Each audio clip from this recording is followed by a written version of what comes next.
I'm sorry, just every time I start the stream, I see a little notification at the top of my chat with an icon of the Duolingo bird for some stupid cross promotion they're doing, and like I just get filled with like a furious fucking bloodlust. You know what I mean? It's like I see his stupid face there, and I just fucking. It's like my blood pressure just shoots up. I'm looking kind of red, especially on the lips.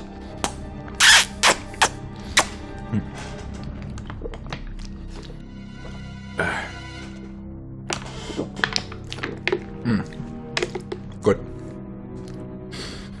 This is my special drink. My special drink.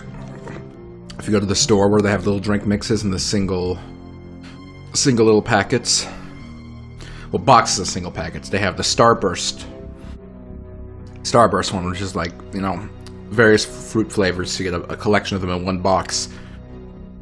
You know, and it's got orange, it's got strawberry, it's got green apple, and then it has grape, and you throw all the grapes away because it's fucking gross. So I have one orange packet in here, and then I also have a packet of like a store brand, like single serving lemonade mixed together to make it kind of tart. Very good.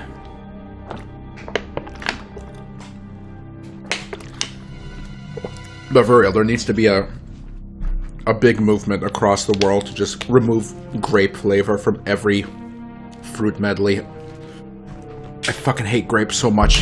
Fuck fake grape. Purple ass shit.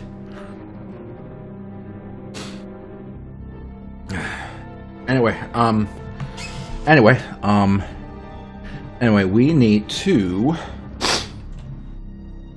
Hold on, let me make sure I'm getting this in order.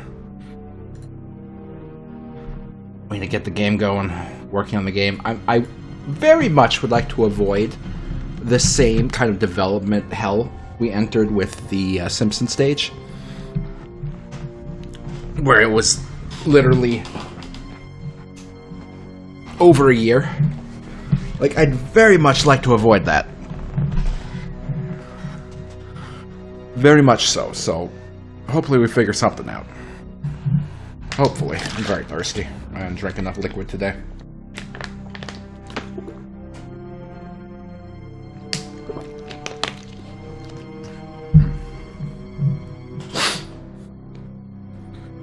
Alright, let's get some video out of this freak. 10, 11, 5, and then it's 13 o'clock, 5 seconds, and 1 minute, and all that shit. Alright.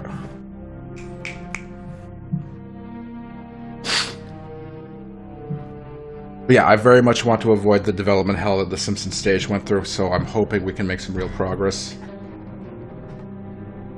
But I just remembered where we left off. We were looking at dialogue. And the text box is going to be a nightmare because the built-in text feature for Click and Play refuses to display text on top of active objects. Why? That couldn't have been that hard for them to allow. Why did they do this? Oh, Lord. Lord and damn.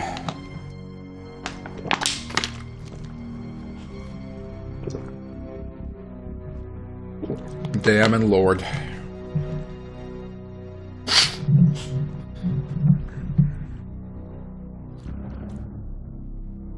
Damn, damn, damn.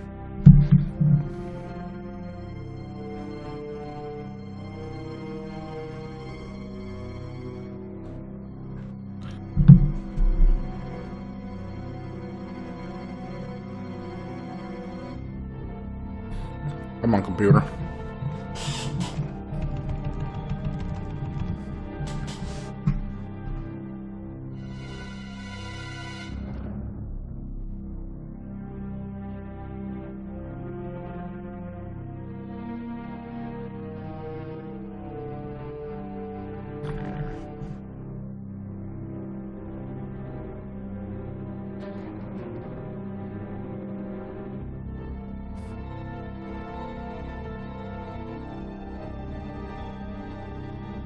Okay, just quiet music in the background. Let's bring up the thing.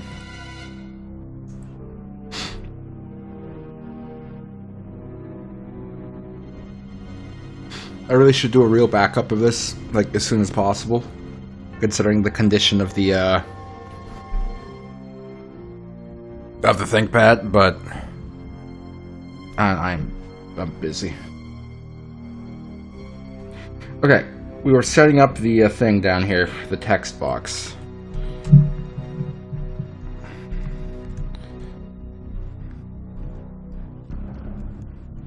Okay, we just need to do what we need to do. So, what's the size of this guy again? 192 by 64. So we pop in the paint, and we're just going to set it up. 192, 64.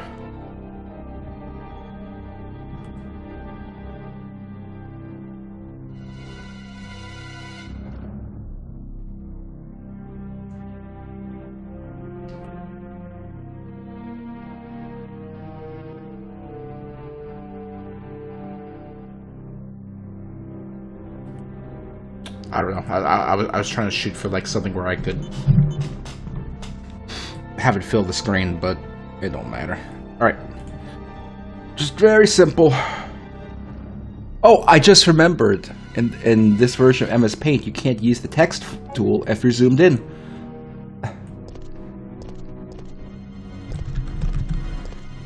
This is gonna... I mean, this is one way to do it, but it's going to be kind of a pain in the ass. Because every time you're done typing, it's now just pixels on the screen, and you can't just go in and edit it. And the problem we were having with Photoshop is that the text tool in this version of Photoshop is like donkey shit and doesn't let you like wrap the text in a window. Like, let me see if I can bring it back up.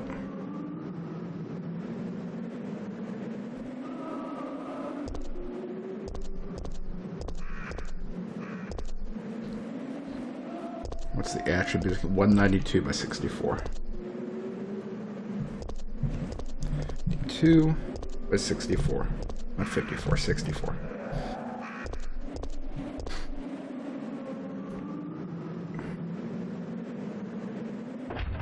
And then we do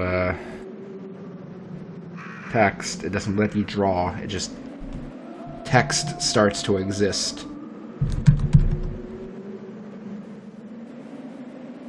I don't even see it on screen. Where is the text?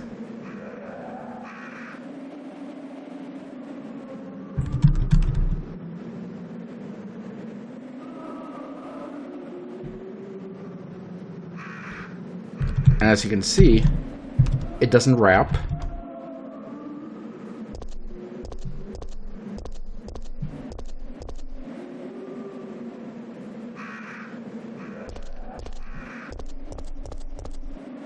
And I don't see any real options to, like, adjust it to make it wrap. You know what I mean?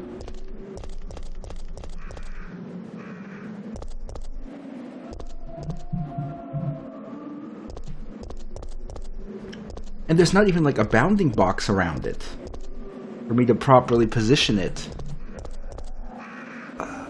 It's baffling to me that this is how text worked in Photoshop 5.5. How can it work this poorly?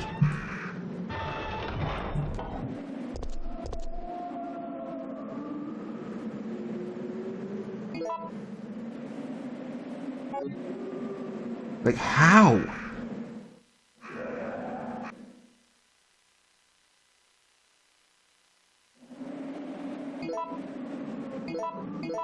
It's just insane to me that it's this bad.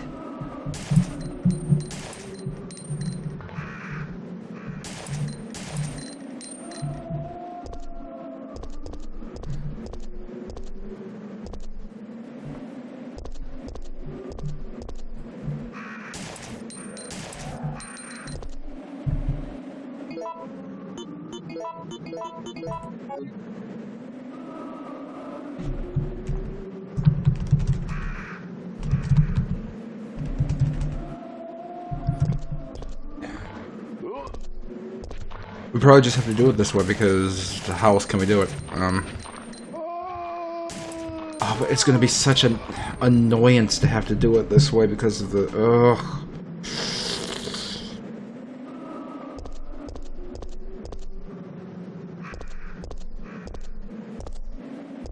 Whatever, it has to be. We need text. It's a Star Fox parody. We need to have a text box. That's not like optional.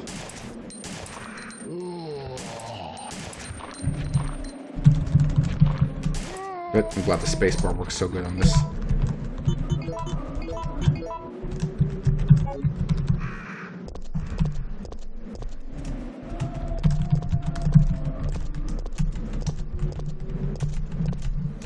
Good.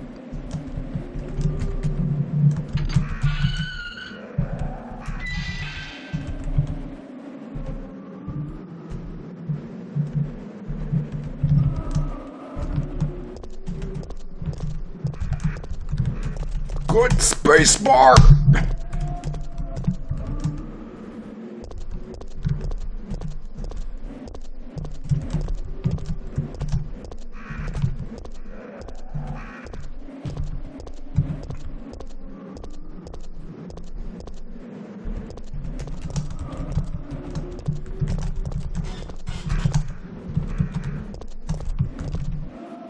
Okay.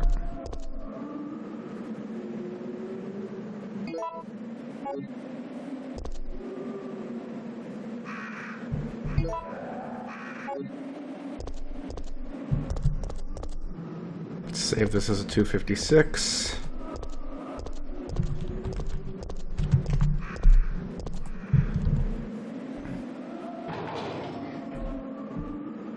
No, not the text object. We already determined the text object is garbage. Okay, that should be up in the corner.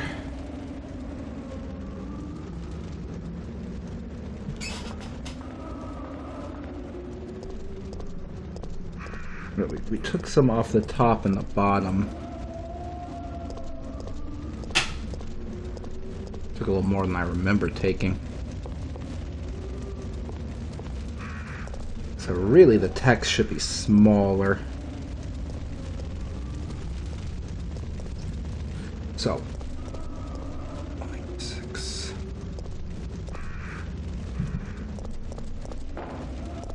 Let's say 183 by 55.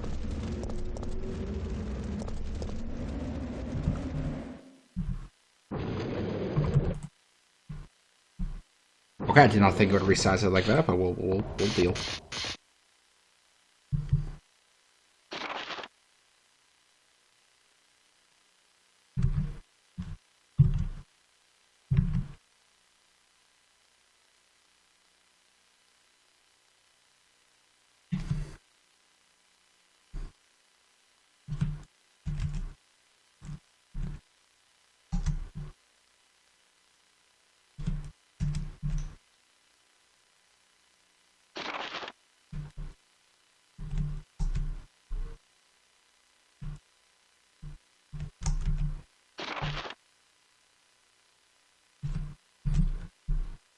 There we go.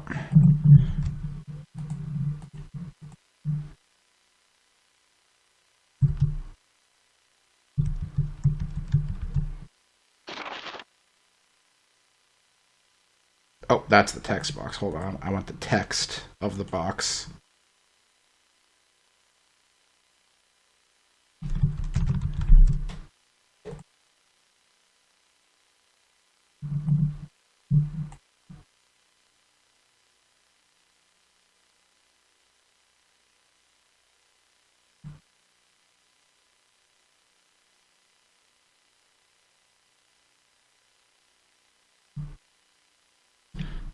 All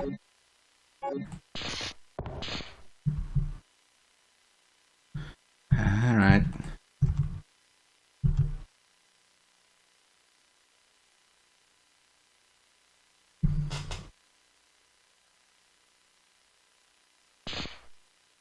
And then we would move it a little bit. You're one of the survivors in the rescue team, right? And then it'll be fine. How did a girl like you manage to survive? Hey, ordinary civvy. I'm a member of STARS. Stars? You mean the RPD Special Force Team? Hey, is someone wounded back there? A little further down.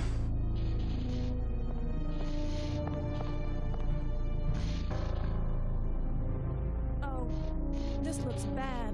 Maybe one up. Get ready! Fire! Fire! Stay together! Okay. Calm down. You're safe now. Everything is gonna be okay.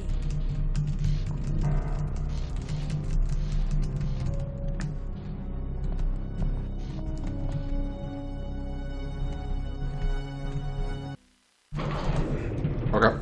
Let's see. We need. Let me pull up a screenshot So Jim, did you of Star Fox. It looks like we're the only ones who survived. We should work together. There we go. It's a lovely one from GameSpot. Okay. The name is like over the text box, and it's But Sergeant, yellow we need text your with a help. black outline. We've That's only down to simple. You, me, and Lieutenant Mikhail. That's it. And Mikhail's hurt bad. If we don't cooperate, we won't be walking away from this mission. It's simple, right? I think it's simple. It's probably simple. Then let's go. Don't over worry, it. I'm smart. We're moving to the clock tower area, which is the designated landing zone for the extraction chopper. Once we get there and give the signal, the chopper will fly in and pull us out. Okay. That's a lot of ground to cover. I don't think we can make it on foot. Okay, 10 is too problem big. we have is that the landing zone is cut off from here by the fire. So we have no choice but to use this cable car to navigate through it. Fortunately, 8B we too can also small. use it as a Also, what moving font shield do to we get us through the want? worst areas. That works for me. Good plan, sir. Okay, people, let's get moving. Jill. Impact does not work at this size.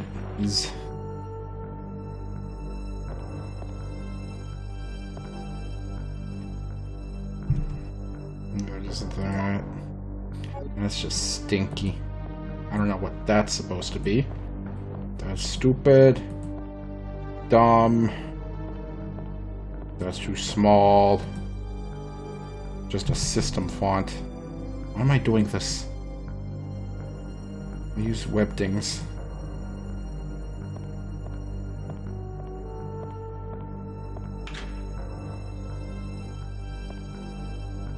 Turkish. Why am I doing this? Okay, stop. I'm like being like fiddly over something that doesn't fucking matter.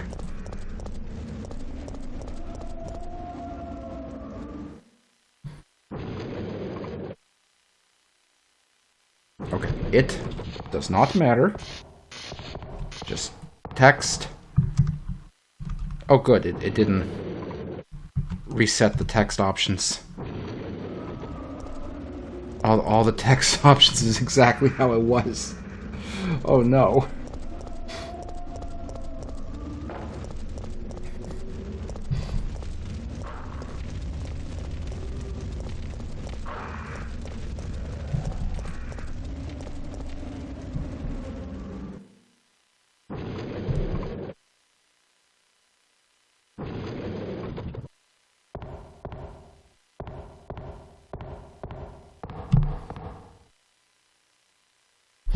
I feel like I'm self-sabotaging myself right now. I'm sitting here, I'm looking at the name Arthur, and I'm like, no, I don't like how this name looks. But it doesn't matter. It doesn't matter if I don't like how the name works. Do you think the internet is working on my computer today? Because I don't think it is, because I didn't do anything to try and fix it, and also, I never plug in the router, so I'm wasting my time.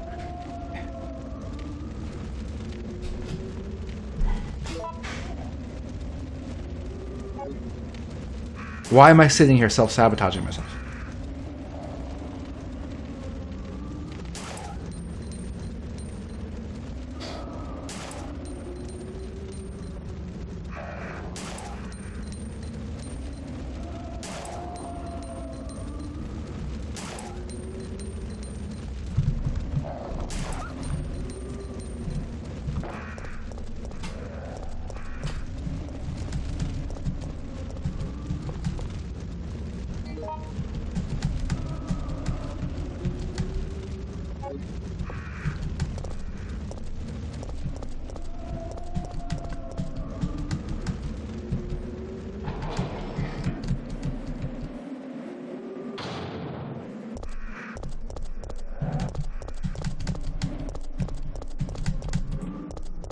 Okay, we're just gonna do it.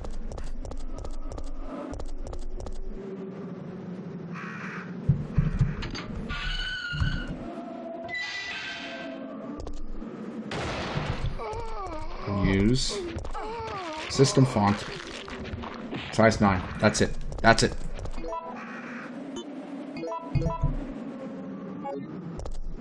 That's it.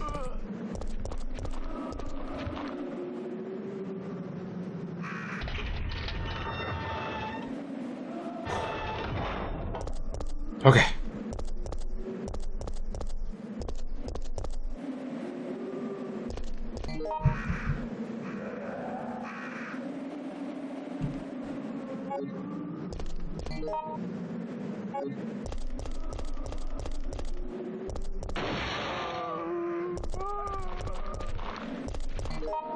Wait a second, wait a second. Let's try to be smart about this.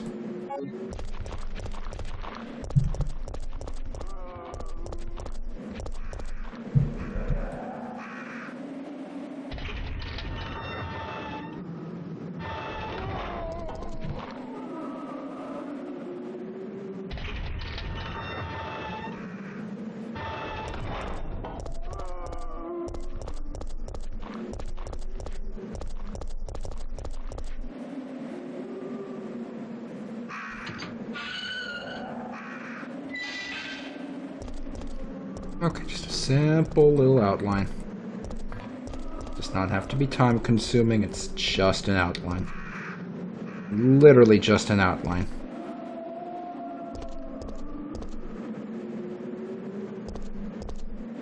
There we go. Very, very basic.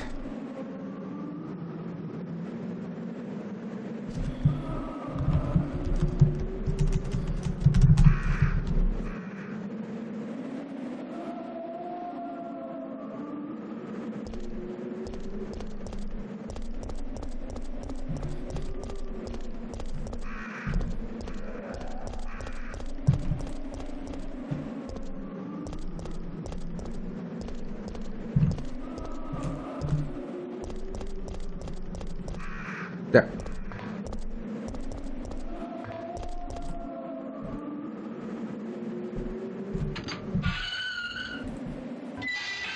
Very basic. Very, very, very basic.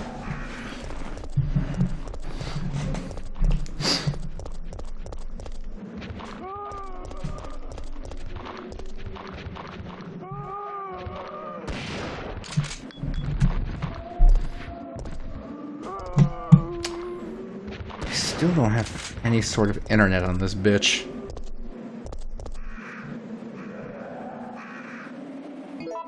It's frustrating. Because we want to fill in the portrait. And we need to pick an icon for the lives, but we don't have proper internet access because I never took the time to troubleshoot this guy.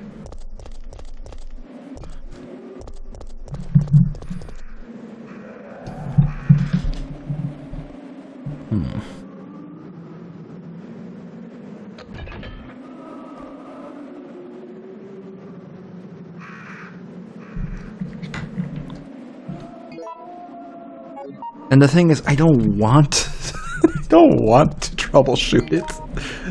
I just kind of hate it. Here's my problem. In order to make progress, we need internet access so we can pull stupid snapshots of the show to fill in the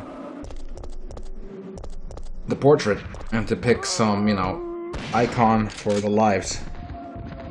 The problem is troubleshooting this thing is going to, you know, cause further delay.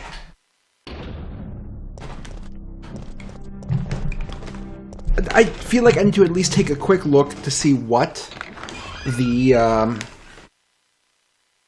fucker's doing. What is this little tiny box doing? That it's all it's supposed to be doing is routing everything through the VPN. I am powering up the Fujitsu Lifebook, running Windows something or other to plug into there and try and figure out what the fuck this thing is doing. Because we need some kind of internet on this guy. We just do. It's a requirement.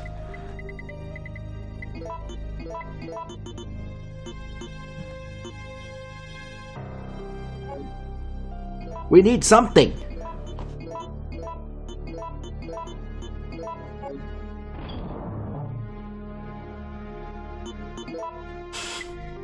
Okay, first things, of course the battery on this thing is running out. Let me plug it in. Boy.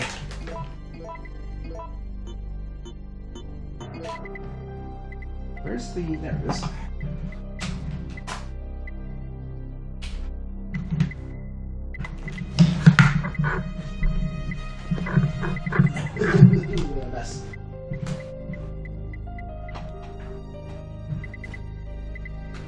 Like, here's the thing, a big portion of me is regretting that we're doing this Star Fox style, and I'd rather we did something significantly simpler, so just so we can get it done. But at the same time, I know I would not be happy. I would not be happy if we went simpler. So we do need to do this.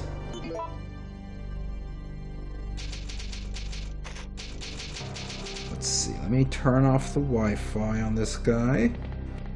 Wi-Fi is off. Let me turn off the lockdown mode. That. Okay, so let's see if I can access the interface for this little doohickey.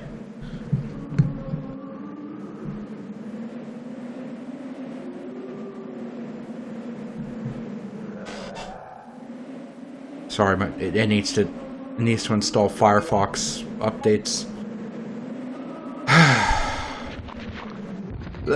I'm feeling anxiety because I'm thinking back to the moment when I realized we spent over a year on the Simpsons stage. I'm sitting here feeling anxiety because it's been a few streams of this, and I don't want to fall down that same rabbit hole. I don't want to.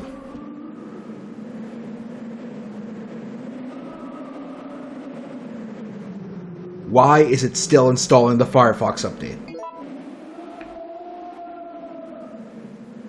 Finish installing the Firefox update, please. Mr. Rock.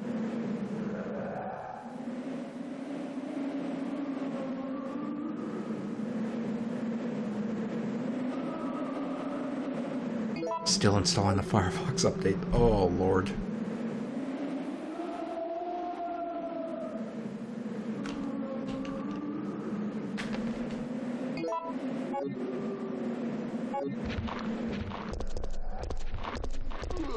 How long does it take to install a Firefox update?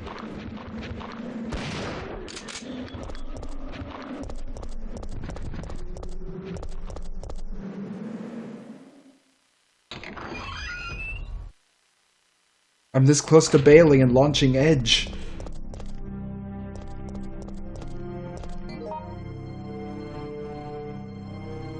I'm launching Edge. The Firefox update is still running, but I'm launching Edge. No, I don't want to make this my default browser. Go away. Let's see if I can access the interface.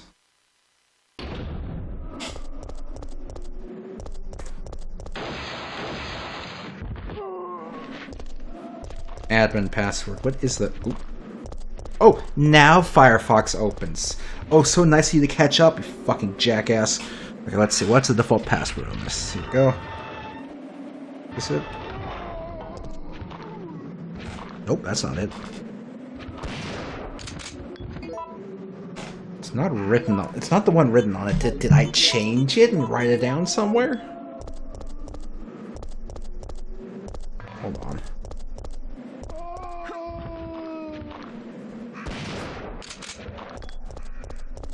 What is this thing? GLNet?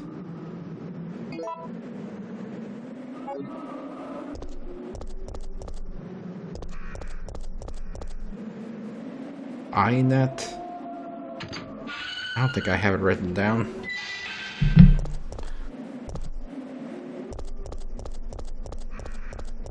Is it just a password that I use? It's just a password that I use, okay.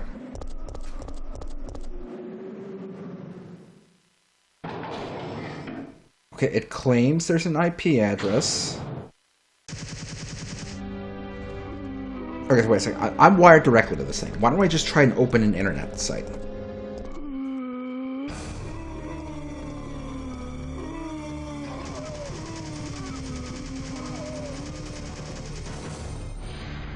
Okay, internet sites are not loading.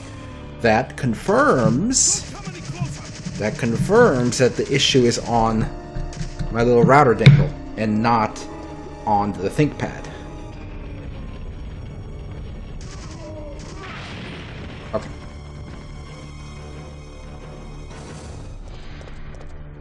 Mikhail, do you have some kind of death wish? My people, they were wiped out by these monsters. I can't stop just because I'm wounded. Okay, so I'm looking at this. There's a little yellow... There's a little yellow mark next to the VPN, and then there's a little yellow mark next to the WireGuard client. We're not really involved with the company. There's no reason for any of us to take responsibility for this mess. I know that. And right now, that's the only reason why I'm trying to cooperate with you. Okay. I hate that this is what I'm doing right now. And I would share my screen, you know, with you, but I don't want to like leak like my PP address, so I don't know what it's going to show. Oh, good. The page isn't responding. Great. Okay. Well, you know, fuck you, Edge. Let's just get the fuck out of here, and I'm gonna go back to Firefox. Alive. My men. Don't think about that now. Just rest. We need internet access on this thing. Like, this has to happen. And granted, I should have done this off stream, but still, we need it now.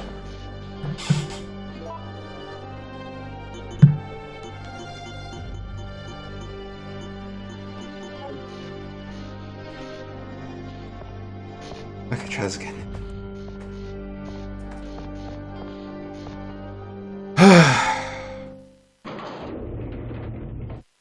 I want to remind you that the only reason I need to route all this through a fucking VPN is because Google insists on determining and displaying your physical location on screen no matter what.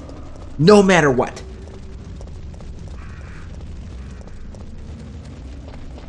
Okay, the WireGuard client says, with a little exclamation point, if you enabled VPN, but the VPN cannot connect to its server, there will be no internet.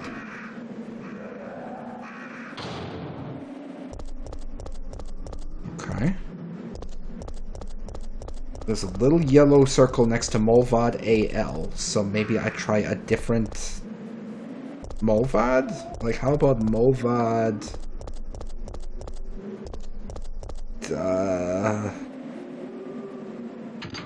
what's a good location?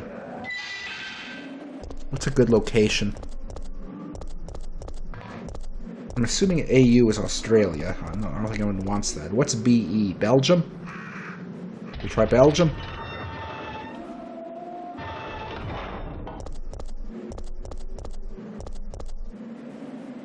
Did that work? Did that apply? Change server.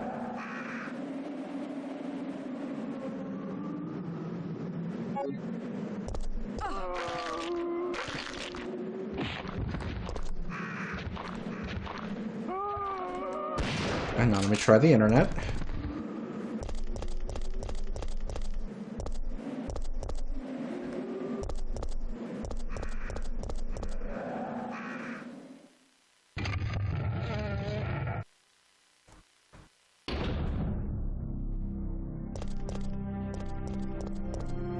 Anything? It doesn't look like it's loading still. Server not found. Oh, nope. Those all... Okay, so I think the issue is my configuration of the WireGuard client. That's what's wrong here.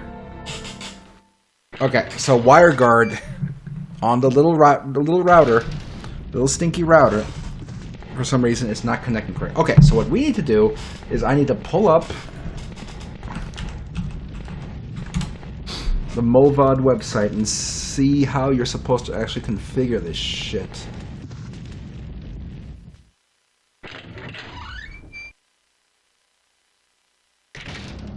No, not just Google search. Movod VPN on router. WireGuard? Like there has to be. Okay. WireGuard on a router.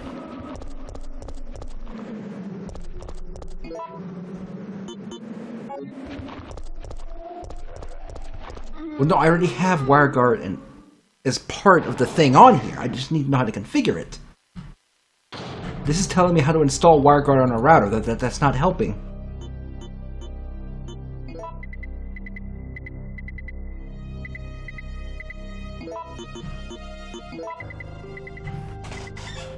Okay. Here's what I really need to do. I need to reset this entire mini router. Guys, I'm just really frustrated because I don't want to be doing this right now, this troubleshooting. But I feel like we have to. I'm going to try to reset this whole little mini router to see if I can't just reset up the Movod VPN on it. Because what else can I do?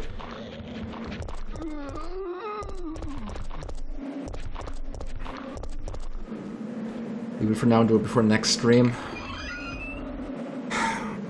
The problem is, if I don't do it now, I'm probably not gonna do it. You know what I mean? Like, the same thing is gonna happen, where I just don't do it. And then we're back here.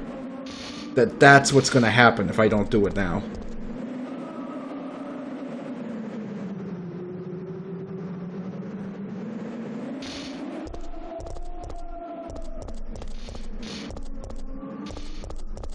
The process will take 3 minutes. Just do it. Revert now.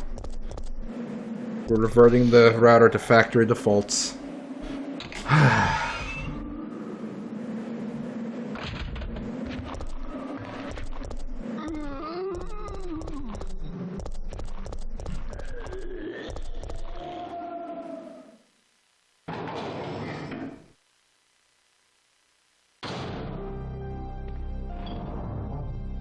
It's reverting the router.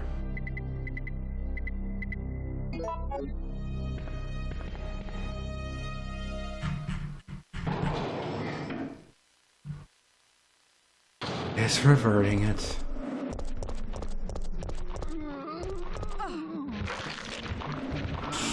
Well, that's doing. Let's see if I can find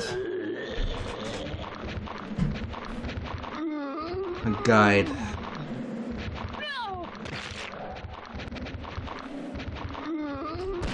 On how to set this up.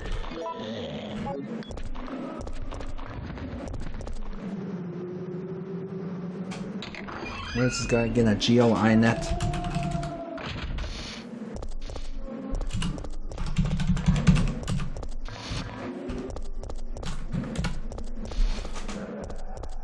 Okay, now there's a Movod guide on the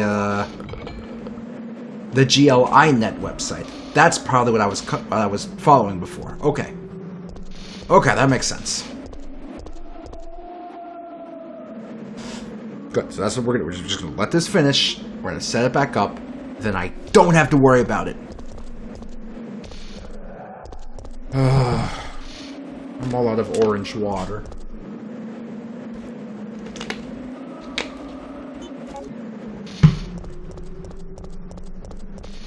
Gamers, what's my Movod key?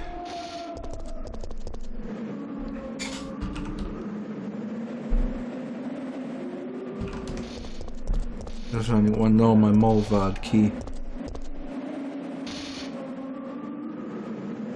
I'm gonna find my Movod key.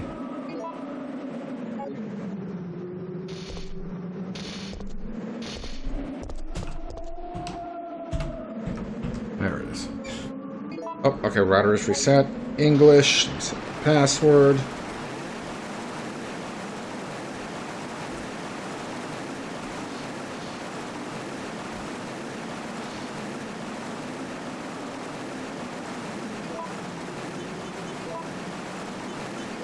Okay. Default settings. Now I'm going to open a website. This is without any VPN. Yes, I can get to Google. No VPN has been set up. Okay, now we're going to follow the guide to set up the stinky VPN. So, I go to VPN, WireGuard client. I select Mulvad. And then now set up. Okay. Account number. This is when I type in this account number, which is very, very small, but I think I can barely see it.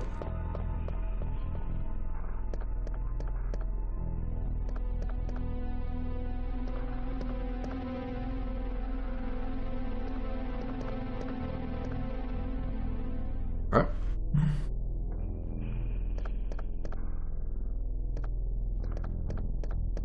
Next. Name. Mulvad. Add.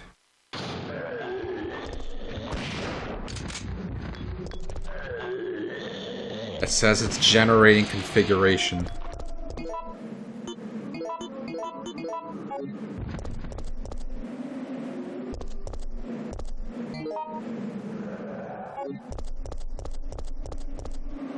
It also says that's going to take 20 minutes, but I don't trust it's actually going to take 20 minutes. That would be silly.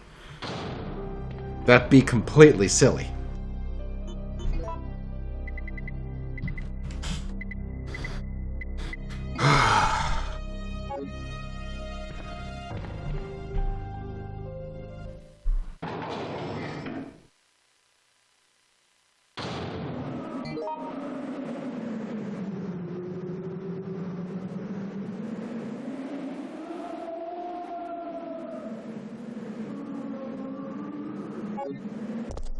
You can do whatever you want, Colonel Panic. No one can stop you.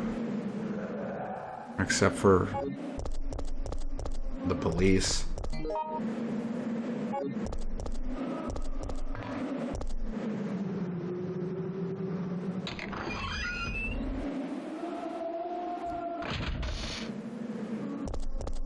Did it finish?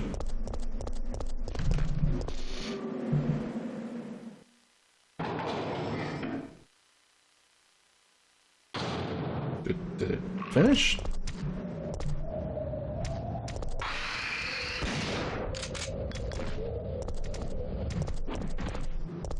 Refresh the page.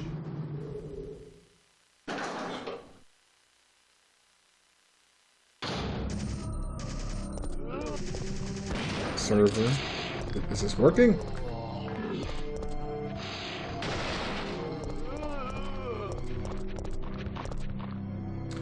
Oh, the page is like lagging the browser. Okay, let's just log back in real quick.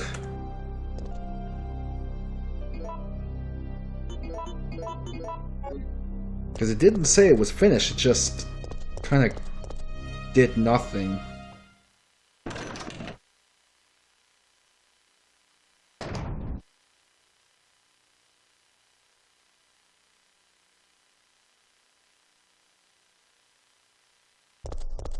And then when I go to the WireGuard client, it just kind of sits there, and I get a notification that this page is slowing down Firefox.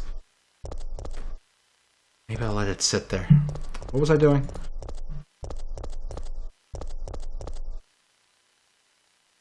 Oh, wait.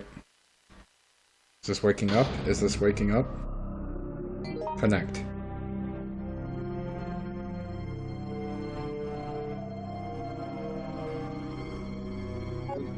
It's trying to connect to Mulvad, apparently.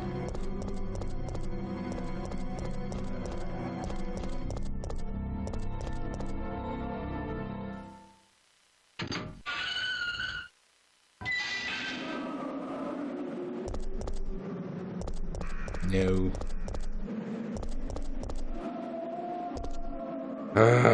I wonder if the issue is however this router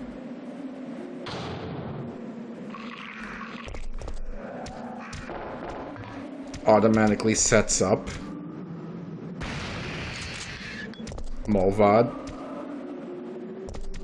Like, however it does it. is outdated.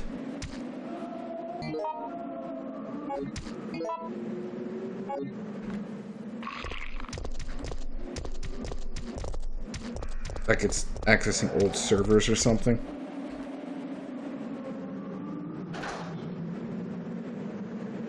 That might be it. Because right now when I go to Google and I type "where am I," it's literally showing where I am, which is not correct.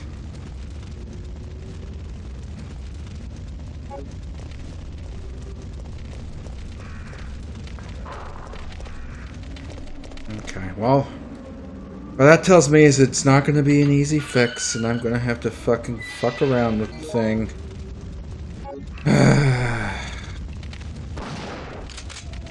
Shut it down.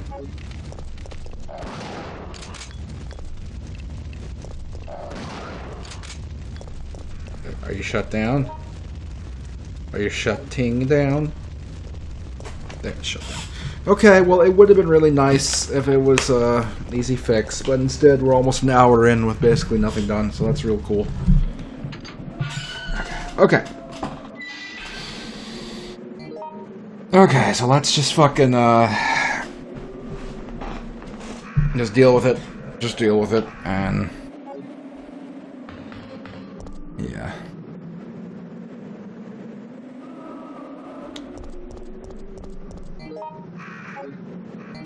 Okay. I want to...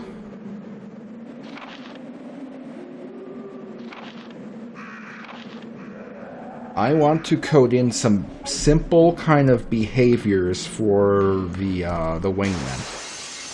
Because like in Star Fox 64, you think about it, there's a few simple kind of things that they can do. Like they can kind of like swoop on the screen, take a few shots and fly away.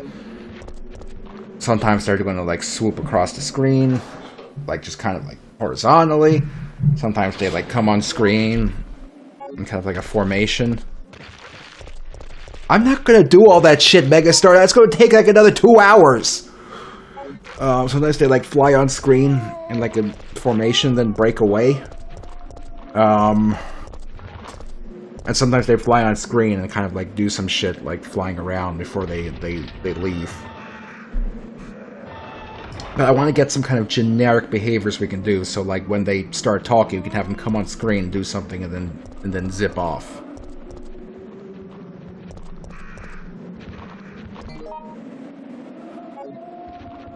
But do I want to do that?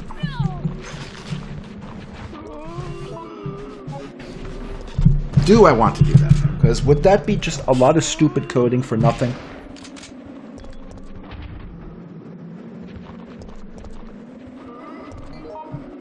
That would probably be a lot of stupid coding for nothing.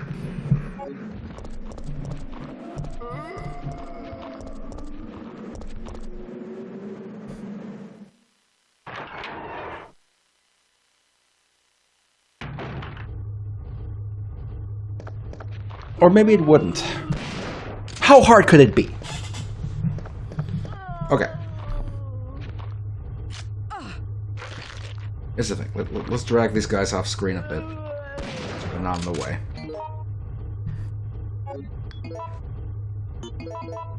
Okay, we're gonna make a new object. Grab this fucker.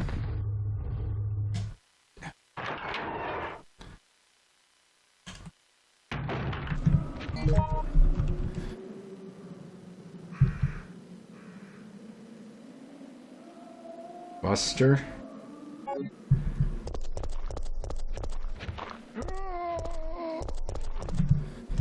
Binky.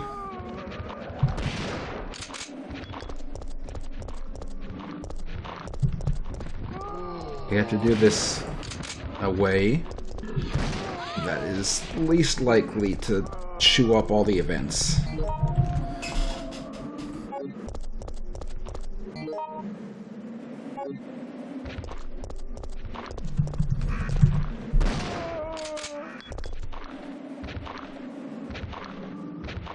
Name him Wingman. So.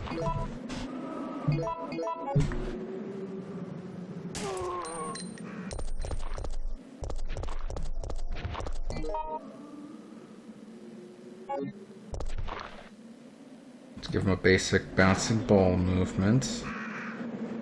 No deceleration, no randomizer, max security.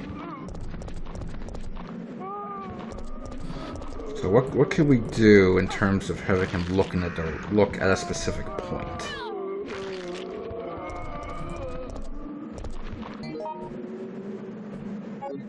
Okay, we can have him look at coordinates. That's good.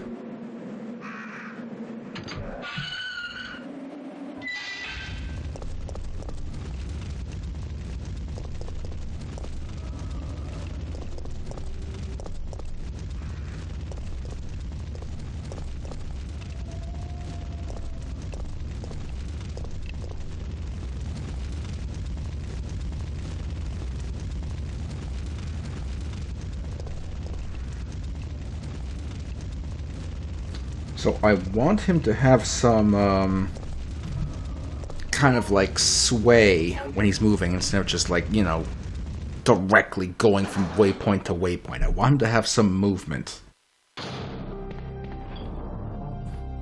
So let's try to do that in a simple way without requiring too much code.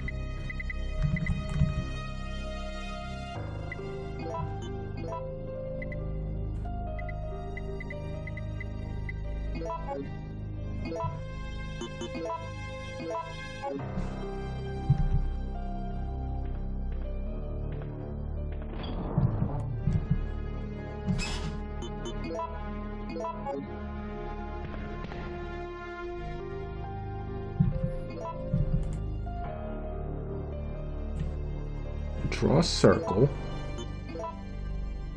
That's not a circle.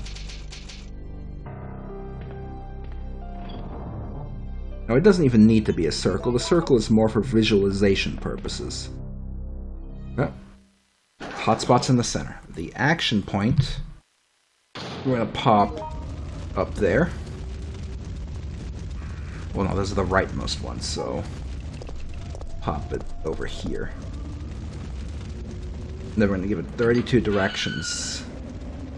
So the action point can kind of like futz around a bit. Bring it to the front. This is going to be wingman target. And we're going to have to be careful how we set this up so that multiples can exist.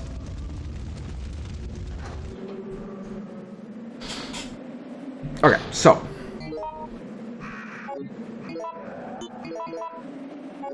if wingman is playing the Buster animation, then it's going to look in the direction of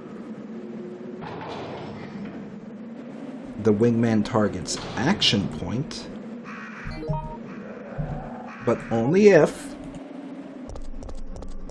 the wingman target's ultimate value A equals 0. So if its ultimate value A equals 0, then that target is Buster's target. Let's see if it starts with him flying towards it.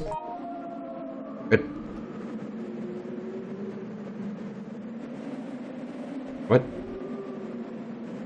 Okay, I think that's because he's not technically playing the Buster animation.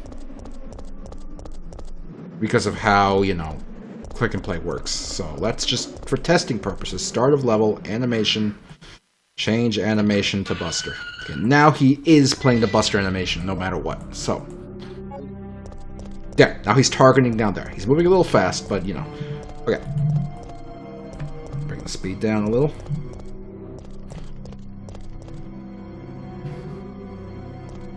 Okay, now obviously we don't want him jittering like that, but we can work on that.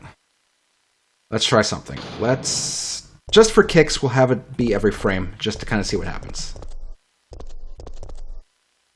Let's have that fucker look everywhere. In every single goddamn direction.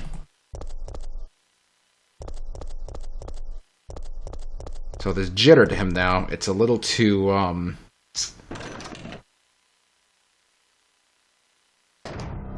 little too fast, but there is jitter.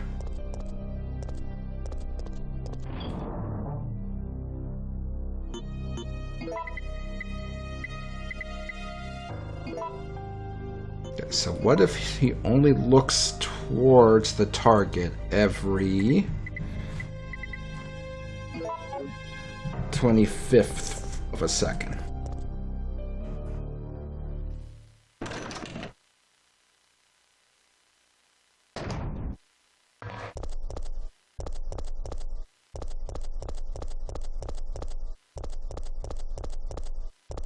Is there a simple way to calculate the distance without getting complicated?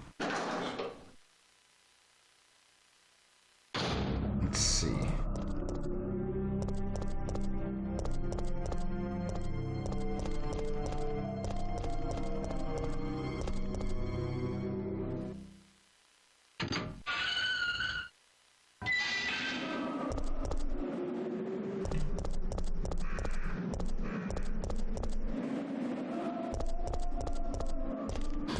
I feel like a good way to fix the jitteriness is the closer we are to the waypoint, the slower the wingman moves.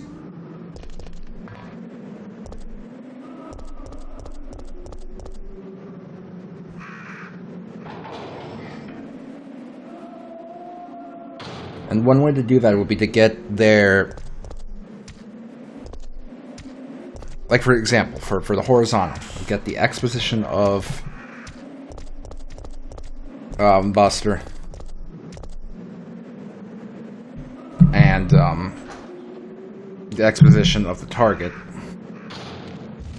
Subtract the smaller one from the larger one, we'll get the distance. The problem is then we have to check once for if Buster's to the right, once if Buster's to the left, and then up and down as well. Once if Buster's to the top, once it Buster's down below.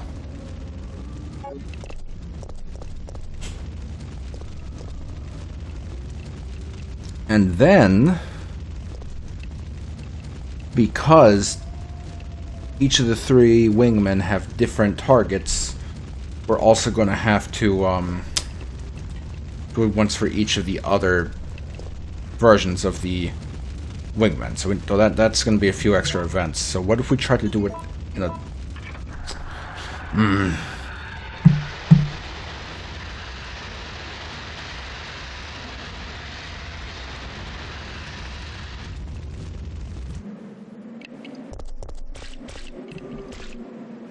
Very complicated.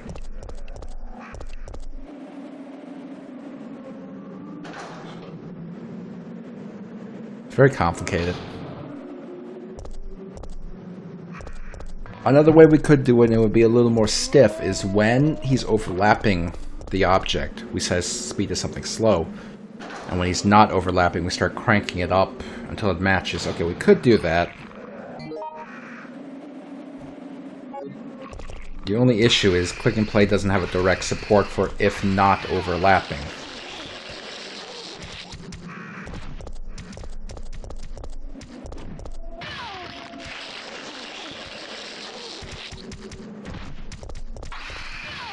We could do something stinky with it. Okay, hold on. We can do something stinky with this. Hold on.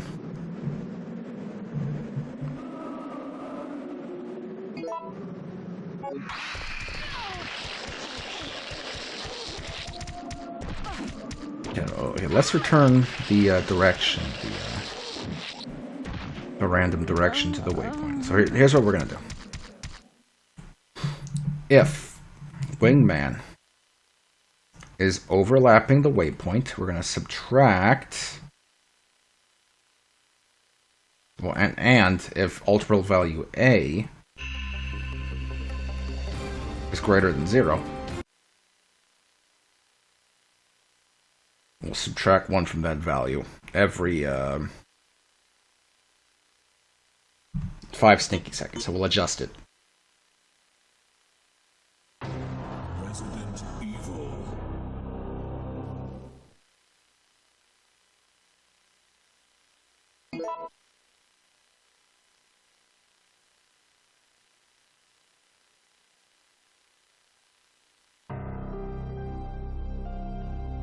So that'll bring ultimate value A down if we're not overlapping. No, it'll bring it down if we're overlapping the target. We also want it to go up so we can bring it down. So let's also have every...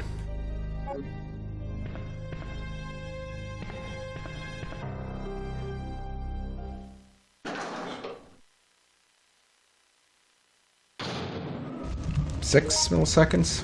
We'll add 1 to it. I don't know. We'll see how that goes. And the important part.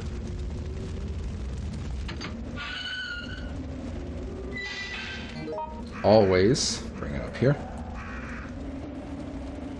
Speed. Set speed to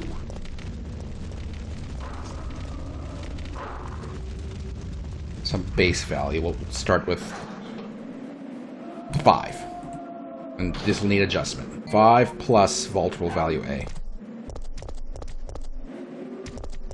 Plus. I forgot the plus. Plus is okay, good. Very good calculator.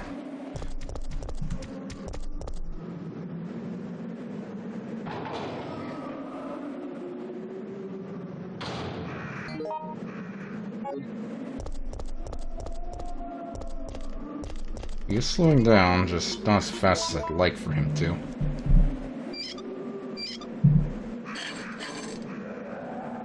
Okay, let's test something here. I want to kind of test how this is going to work. So let's always, for now, for testing, we're going to set the X position to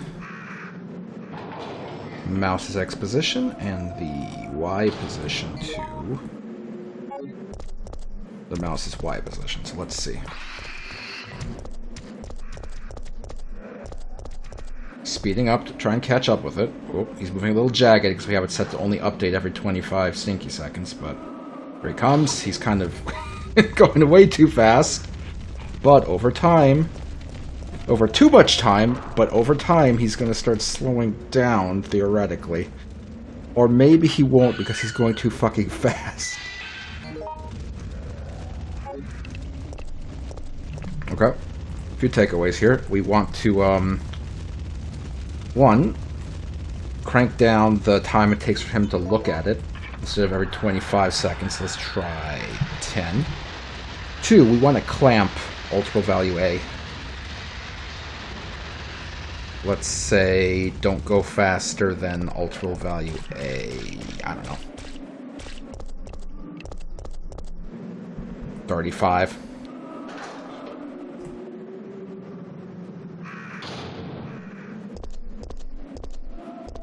Is that his max speed? It's okay. I guess he could go a little faster. Now let's see when he catches up. I feel like he needs to slow down faster as well.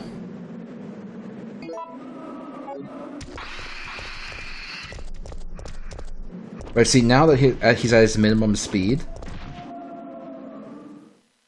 he's got some kind of jiggle to him, some jitter, which is, you know, kind of what I wanted here. Wait! I still feel like he could be a touch slower, but, you know, okay. Okay. We're working something in here. Like, so far it's only 1, 2, 3, 4 events, which is great. So. I had no choice. He was about to turn into a zombie. It would have been a threat, so... Okay, let's just make him slow down more often. But he was still conscious, wasn't he? He was as good as dead. And it took fewer bullets to kill him now than it would have if he had transformed.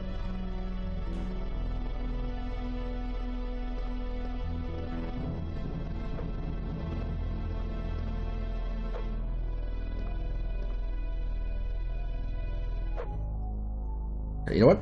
I think his base speed can be even lower than 5. Not now, I'm busy. Let's try 2. I'm really glad we switched gears from, you know, me hyper-focusing on the fucking internet just so we can get stupid screenshots to working on this instead.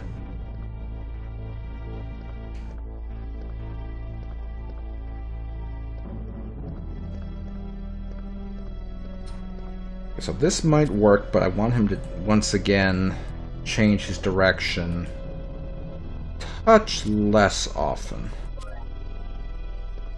Let's try 15.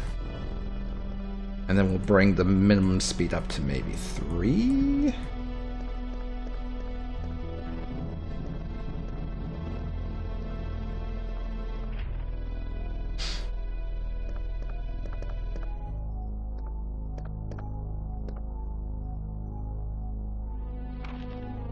You know what? Maybe the target should look around less often.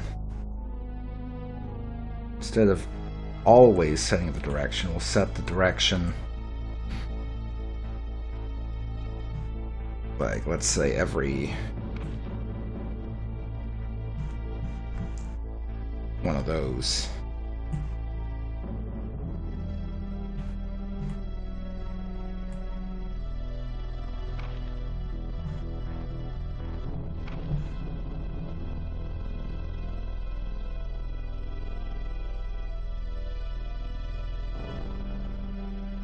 Then, now I feel like we could bring his minimum speed. Oops. Damn it, I did the step through editor. Oh, it's gonna generate a bunch of random shit. God fucking damn it.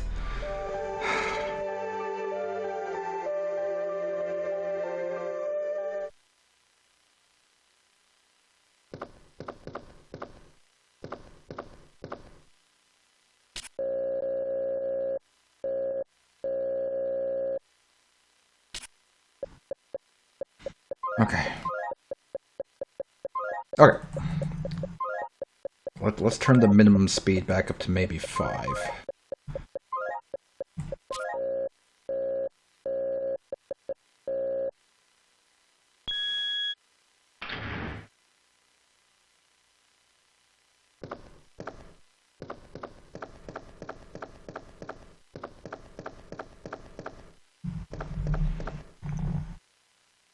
That might be okay. We're kind of focused here, and then if we go, we'll go.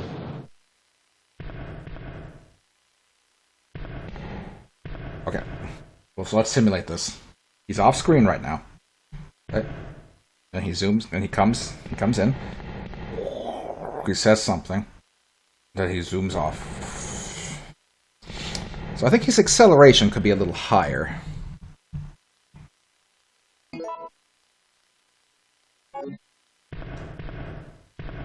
About 3. Let's try 3.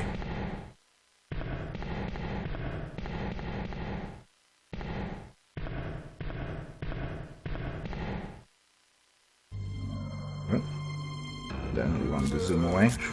I think that's a bit better. Like, so here we go. See, the target's going around. He's doing whatever he's doing. He can come in. He can come to a spot and stay still. Then he can fuck off. Okay. This should work for a system.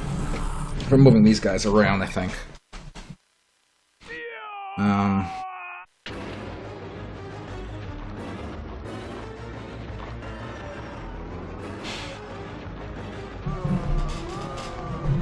Yeah, so in this case, okay, so what we would do is we would spawn in, whenever we want one of them to move around, we're going to spawn in a wingman target, set its alterable value A to either 0, 1, or 2, representing Buster, Binky, and Stinky. And then we spawn in the wingman, set its animation to either Buster, Dinky, or Stinky. That way it knows to target the correct target. Now we just need to make the fucking target move where we want it to. So from there, we would give the target, we would set another alterable value on the target, and well,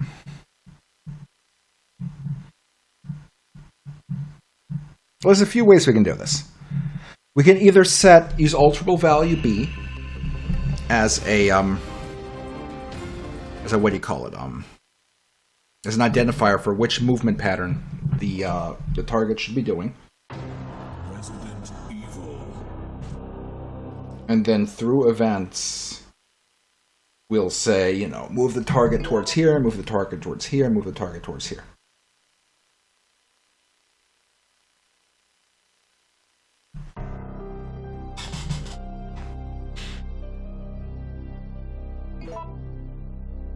That would mean, like, each, you know, point we want to move the target towards would probably need one event, theoretically.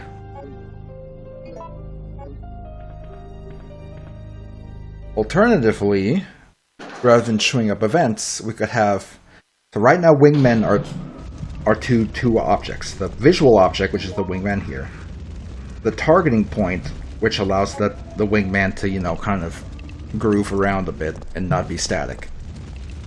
We could turn the wingman into a 3-object cluster instead of a 2-object pair, and have a third possible object.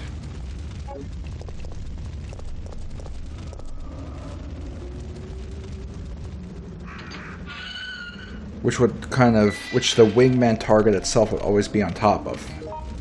And that object would do the movement. Baked in with a path movement.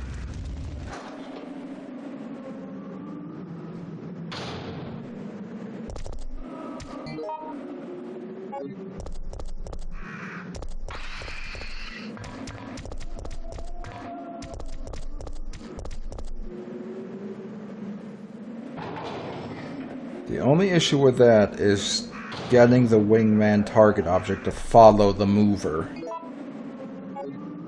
Because we would need one event per movement object. Okay, let me show you what I don't need to show you what I mean by movement object. Dying Arthur is one of the movement objects. That I'm talking about. Look at his movement type. His movement type is a path movement. He does this because that's what his path was drawn to be. Do.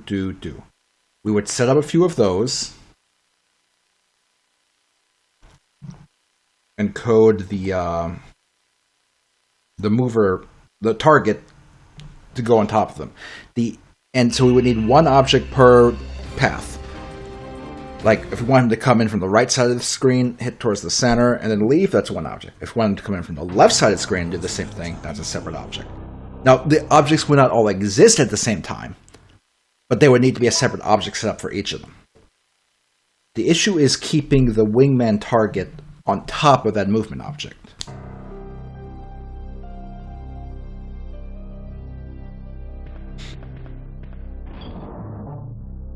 Because we would need one event to say, if this object exists, put the wingman target directly on top of it. The problem is, there's going to be situations where all 3 of the wingmen can exist. Which means the wingman targets have to be placed over a specific one of those mover objects.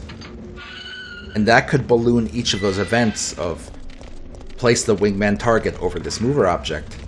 That would balloon that into 3 events. To be like, place the wingman target for Buster over the movement object with the value for Buster. So that would bloat it back up.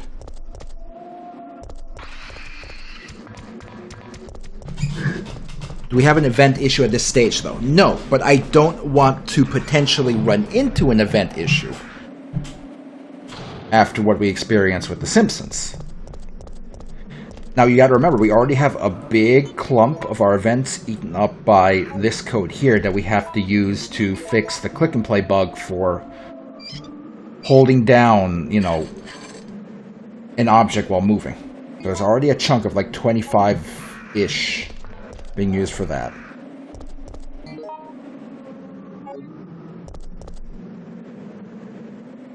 There's a chunk of code that's going to be used against enemies that may need to get duplicated a few times, potentially.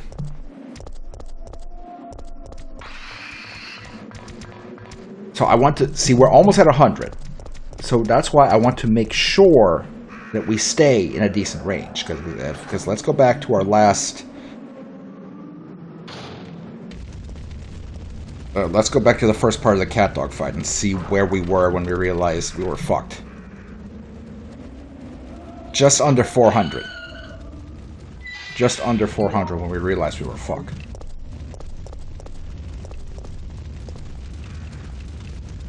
If we go back to another complicated one, the Nathan Drake fight, we had hit 300, but we were fine.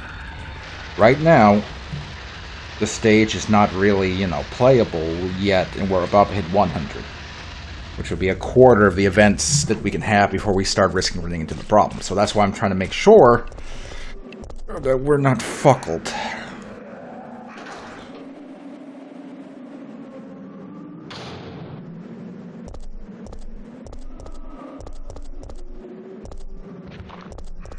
And This would be so much easier if we weren't using Click and Play and we're using a later Click Team product where we have more shortcuts. These events. What's this always event doing again? Setting the speed. Well, you can kill this always event by dragging this up here. Wait!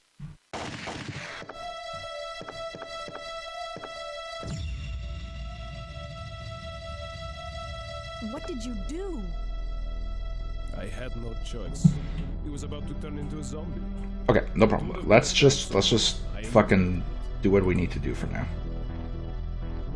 But he was Hold on, still this is conscious, important. wasn't he? This is really important.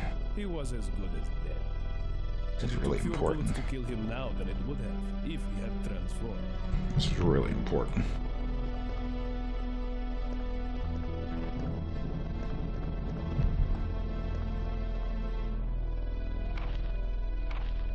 Wingman target. Okay. Okay, let's just make a movement object.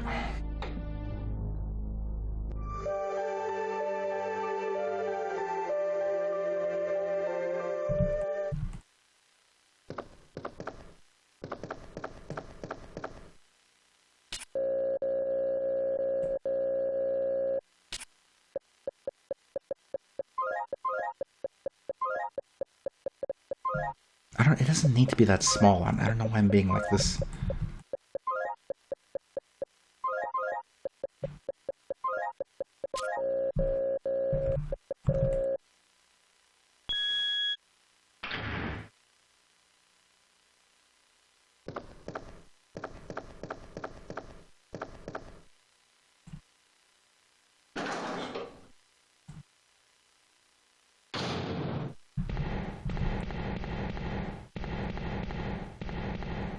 Okay, I just want to be able to see the center just for my own brain.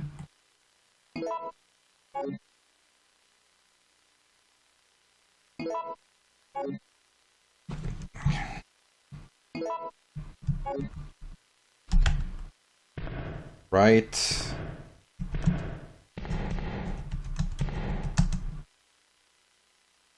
Hang out.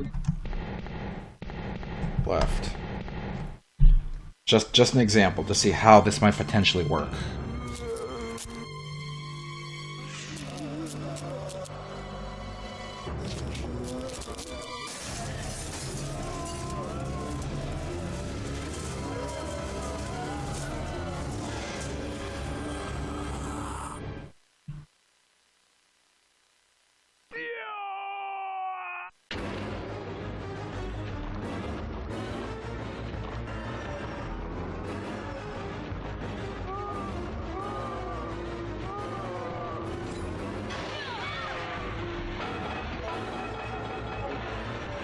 Okay, so.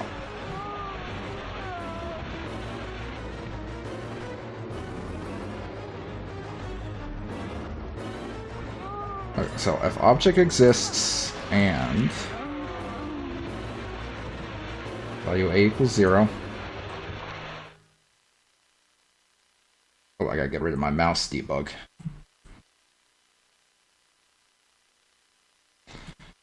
Then we'll position him relative to him. Okay, let's see what happens. Well, hold on.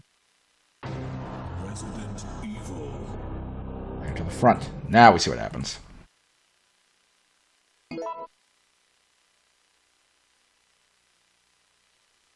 One more time. He might move a bit too fast. Slow him down a bit.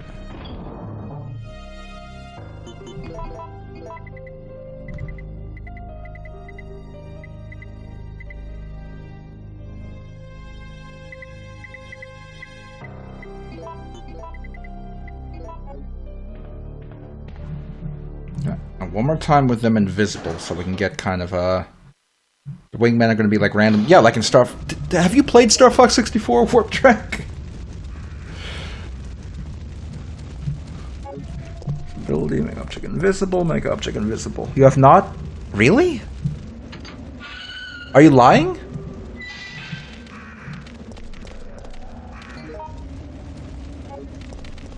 You're not lying? Have you seen somebody play Star Fox 64?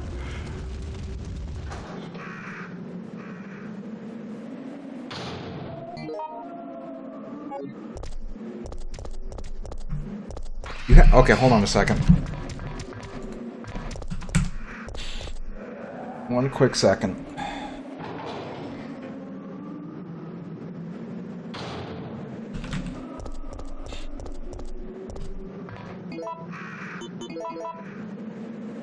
Okay, I'm putting this video link in the chat for you.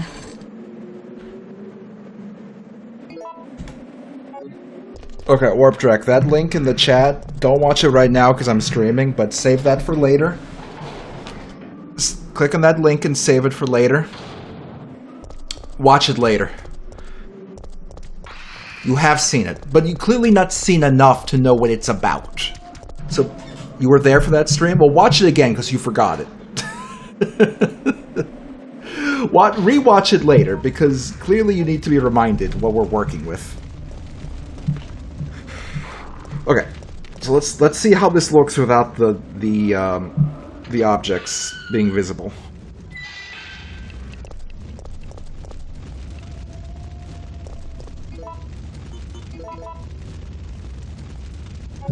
Okay, his movement is a little janky.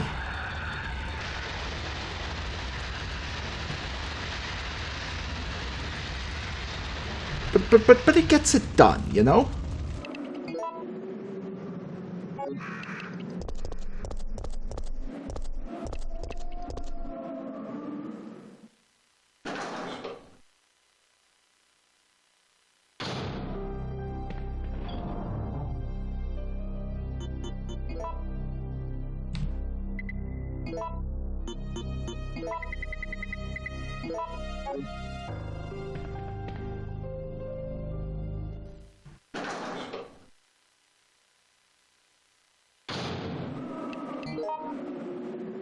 So it'll be one event for him,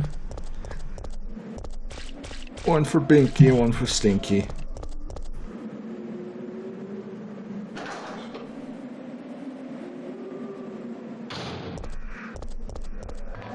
We also need events to destroy the objects.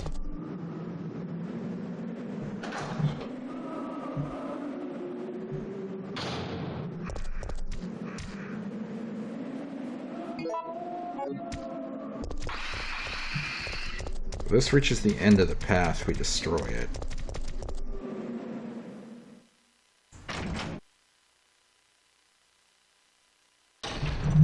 Wait!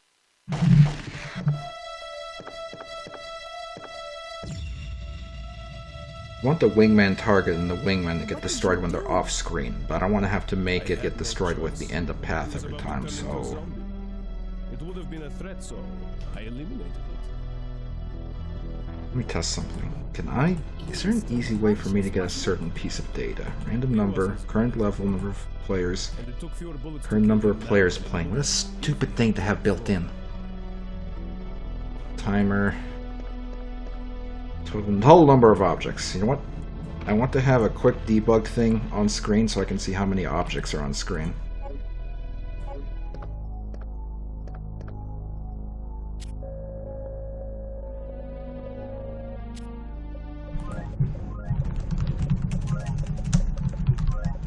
Delete.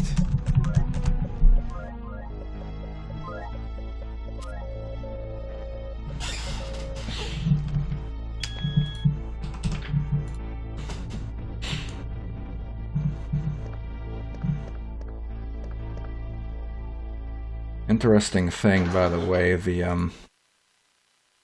on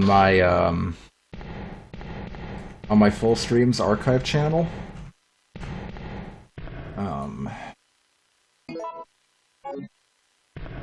the videos that have consistently. Well, it's a weird thing actually. The videos that have consistently done the best are the Star Fox 64 VR video, and the Sonic Adventure 2 randomizer video. But at the same time, that Star Fox 64 VR video is where's the details? The Star Fox 64 VR video is like 3 hours long. The Sonic Adventure 2 video is 3.5 hours long. The problem is, even though these two videos have the best view count on my channel, the problem is the average view duration for the 3.5 hour long Sonic Adventure 2 randomizer video is 18 minutes. And the average view duration for the Star Fox 64 VR video is 6 minutes and 43 seconds. So they click on the video, and then they stop watching after like 6 minutes, or just under 20 minutes.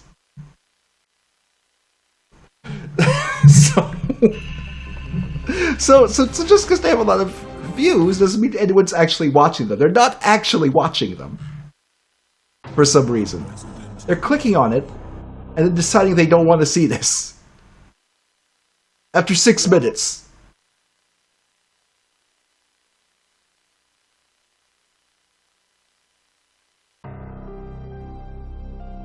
Some of the other videos I'm seeing on my top that kind of do okay-ish, sort of. The first part of the Morrowind playthrough, the average view duration is 32 minutes. The first part of the Donkey Kong 64 playthrough is 45 minutes average view duration. The problem is people usually don't find my videos, but when they do find them, they don't want to fucking watch them. They do not want to fucking watch my stream archives. They don't want to watch them. They don't want to watch my stream archives. They just don't.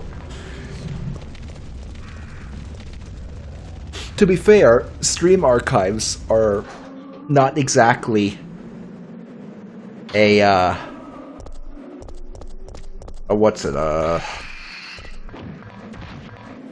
not everyone's cup of tea. They're long, you know. They're long.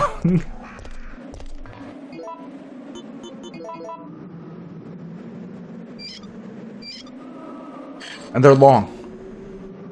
But I don't know. Just to me, though, 6 minutes and 43 seconds is kind of fucking insulting. I understand that the start of the Star Fox 64 VR playthrough is very boring, because it's me in VR. Explaining, hey, we're gonna do this in VR, this is how it works. I understand that. But how do you have, like, not only, like, so little, like, attention span that you can't sit through that, but so little, like, forward thinking that you can't just, like, click to a later part of the video to when I start playing? I don't know. I don't know. The intelligence of the average human being, it just, like, is fucked up to me.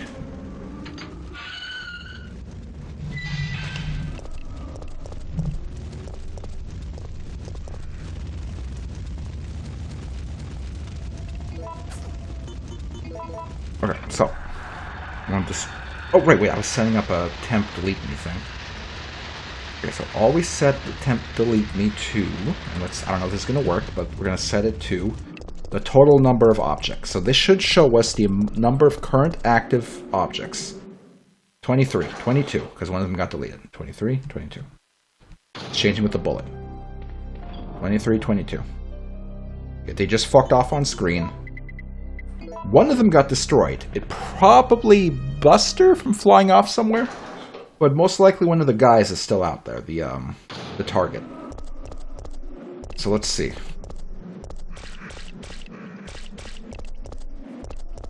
If the target, wingman target,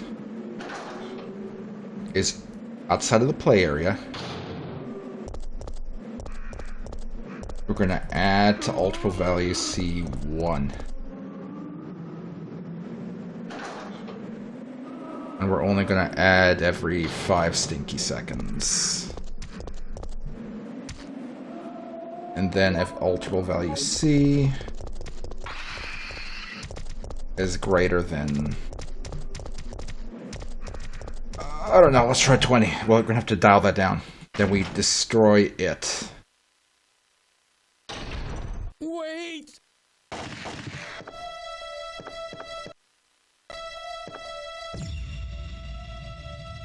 And if value equals 0, so that we can also destroy Buster. I had no So let's see how choice. that works. He was about to What it kill does me to with the something. object He wouldn't count. be a threat, so I eliminated it.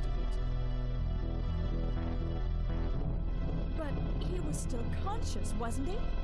19. He was as good as dead. And it took fewer bullets to kill him. So than all the objects got cleaned up. if he had transformed. So that's good. So I heard the dog bark and I'm gonna kill him. Okay.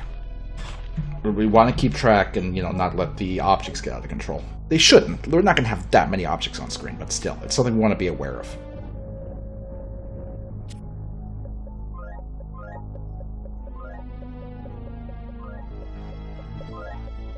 Okay, it's 2:30. I don't want this little girl to sleep too much longer. Little girl, can you wake up? Can you wake up and have a cup? Hello? Booga booga. Okay, so I'll tell you what, Cinco is home today. I'm going to see if I can just get the baby out of bed, set up for a snack, and then come back here to finish up the last 30-ish minutes of the stream, so give me a few minutes.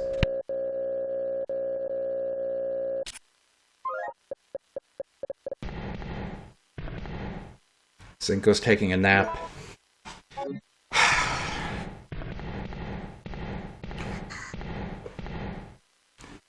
Cinco's taking a nap. Yeah.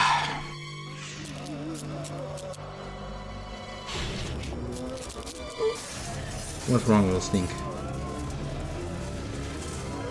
Did Daddy wake you up from your nap? Well, why did you sleep so much? Care to explain yourself? You don't? She doesn't care to explain herself.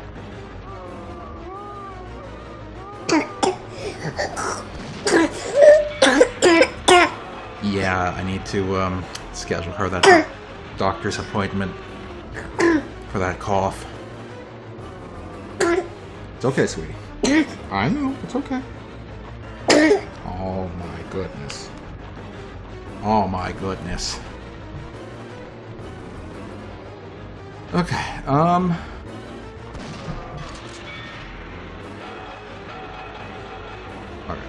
so he'll follow the thing, do whatever,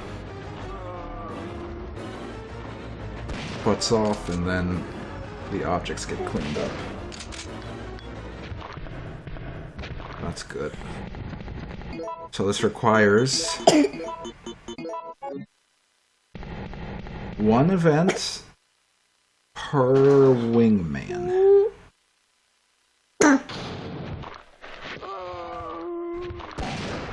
Hello.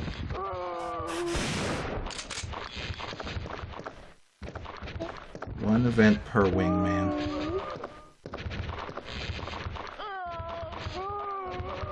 That's just what it is. Okay, let's duplicate this event real quick.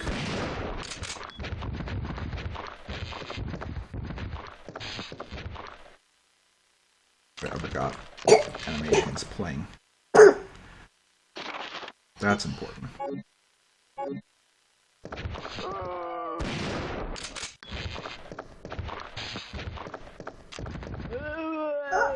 Oh.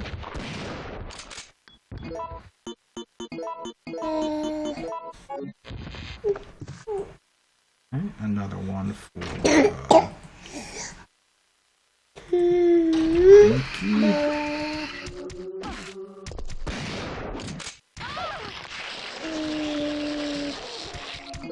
And another one for Stinky.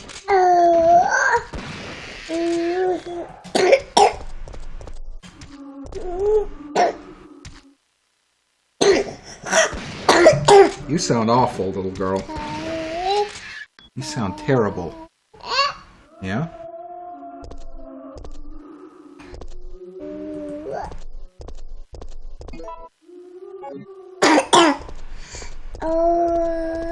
Oh. Let's move some of these further down.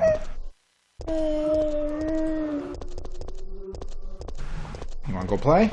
Go play with all these things on the floor that I should have put away, but I didn't.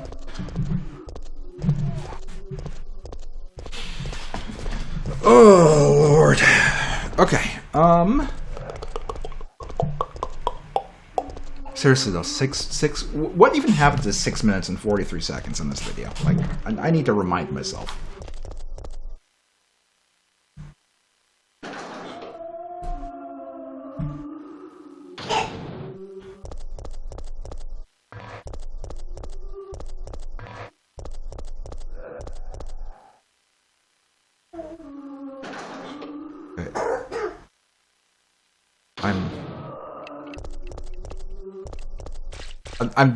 I'm drawing the cool S.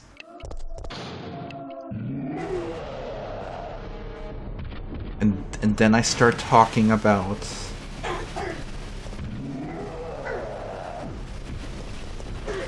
Okay, 6:43 is where I start explaining how the game gets turned into a VR game. Really? That's the part where people gave up? Like, when I start actually talking about the game I'm playing? What's wrong with people? What the fuck is wrong with people? Why can't people pay attention to shit? Why do people suck? Oh well.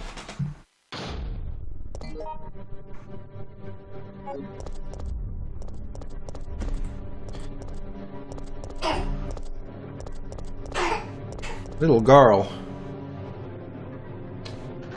Okay.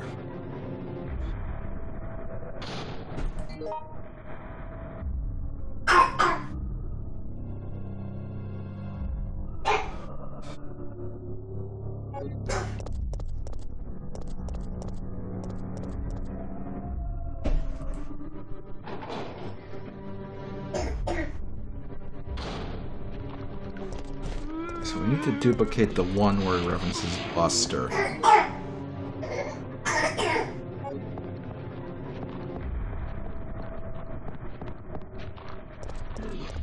Pinky.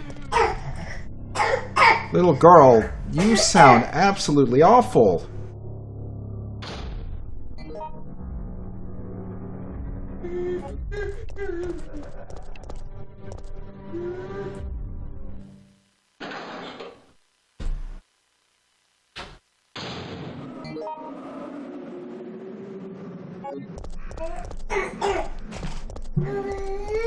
She sounds awful. Little girl, you didn't have this cough this morning. Well, I mean, sort of, but not to this extent. Yeah?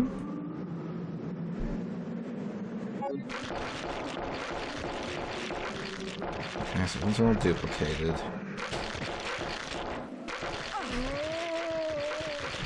Oh, I'll open the window for you. Don't break my blinds. Look, let me show you. Let me show you. Little girl, look. Look. Look, look, look, look.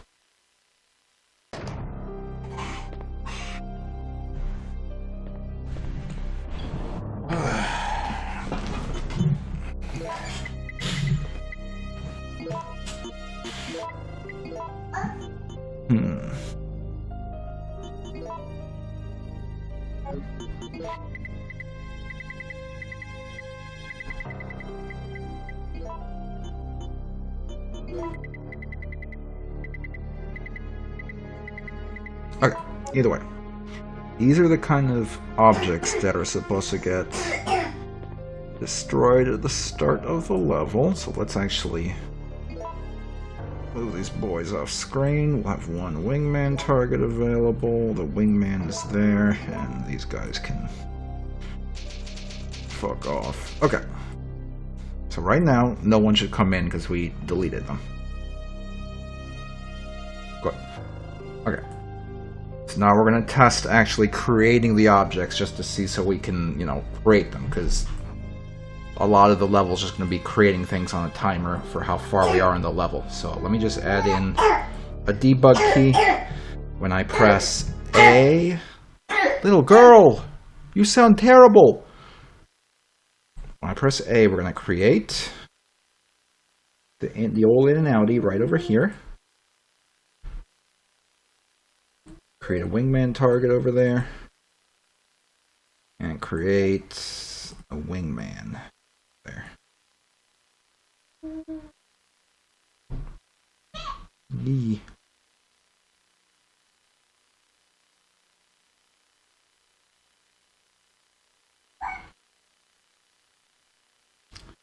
Let's give him a stopped animation to represent when he's uninitialized. That way maybe we can use that.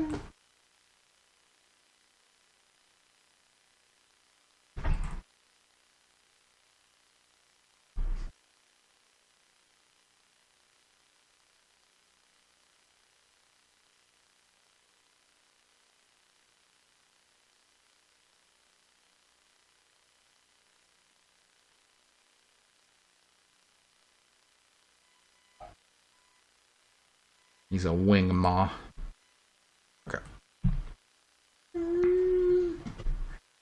Upon pressing A, we're going to create all of them.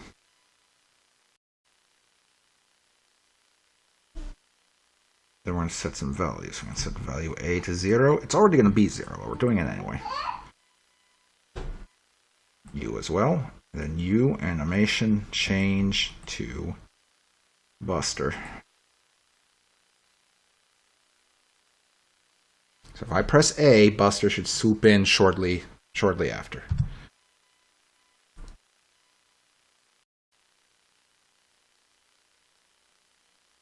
I don't like what he did to Arthur there, but he still zoomed in. Press A again.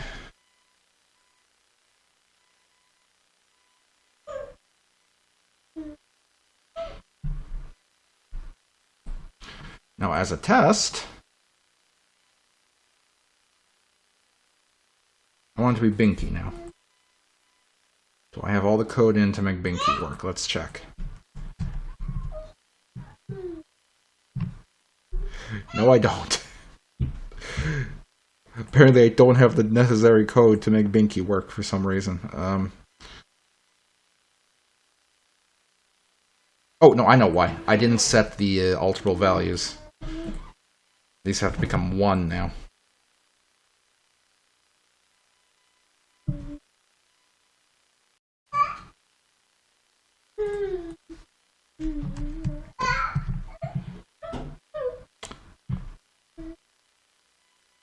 Is Binky not number 1?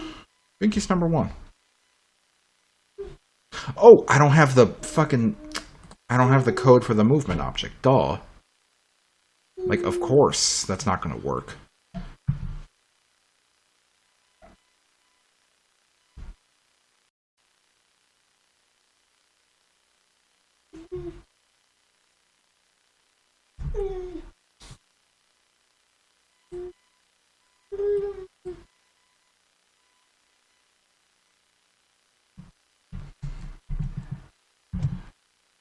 There he is.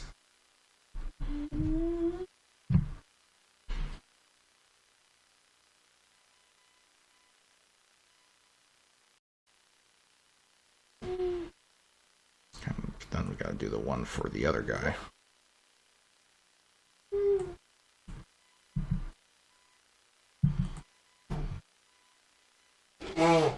Okay.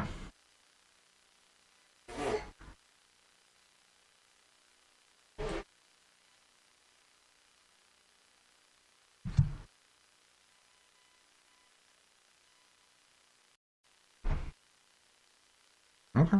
I mean, that was working.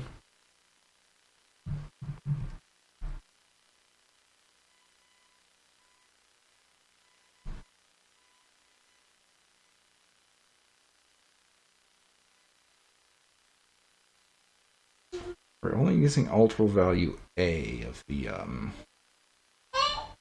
that's right, A of the wingman, so we can use it for other things as well. So let's say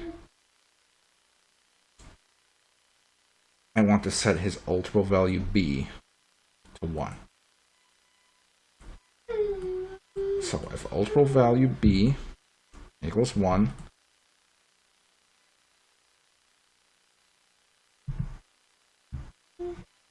then every 3 seconds, let's make sure his action point is set correctly. It is. I'm going to assume it is, at least. We're going to have him shoot a shot. Wait, what speed do these shots go at when Arthur shoots them? Oh, they get Y position, so never mind. Rather than shooting, he's going to create a shot. Yeah. Action point. Mm-hmm. Right. So let's see.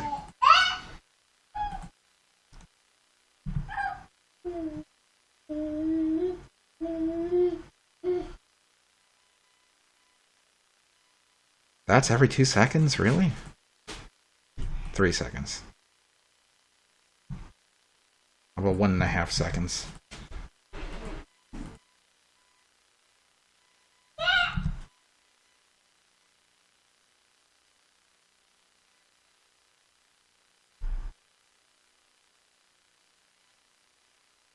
Okay, that's a possibility. Make it even faster. Make it every half a second. That way it might actually be, helpful.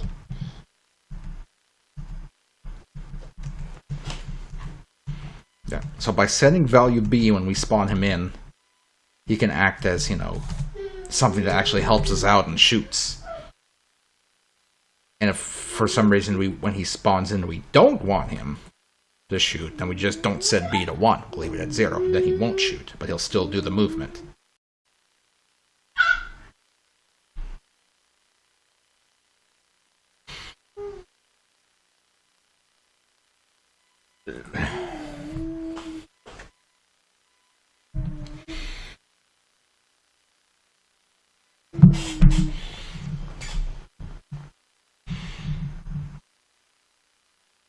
So that's good.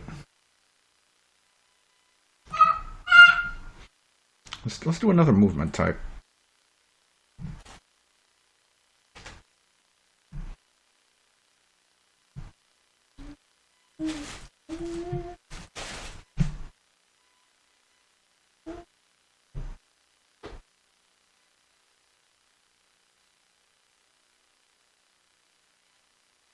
Alright, so we have kind of an arrow. Little girl, what are you doing? Cut that out. Stinky.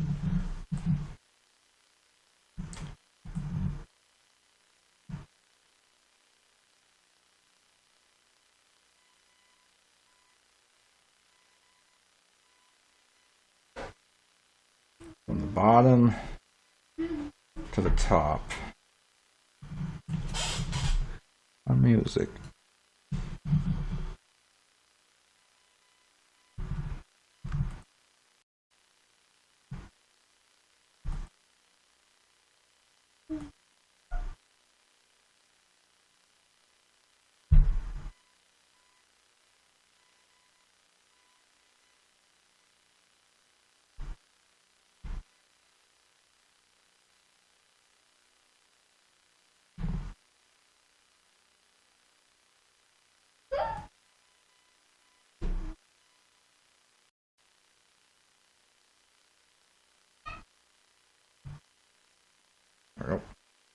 Oh god. Uh-oh. Let's retry that. That was not what I wanted to happen.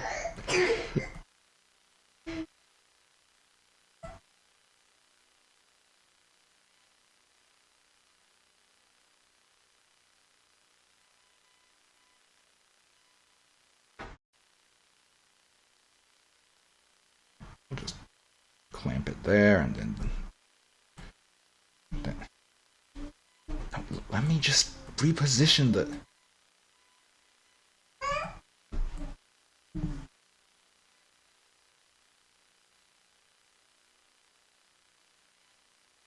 It's just funny. Okay, that'll bring it off screen.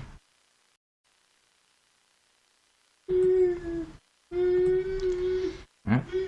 So it's start a level, we destroy it. We always make it invisible.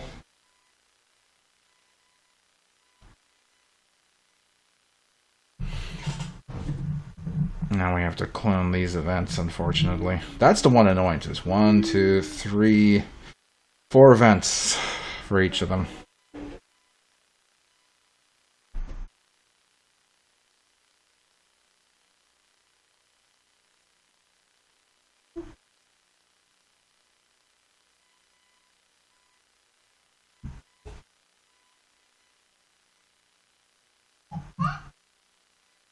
Oh.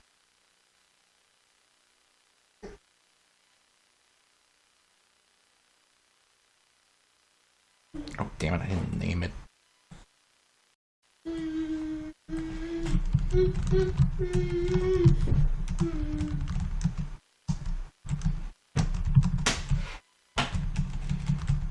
Spacebar is really fucked up on this computer.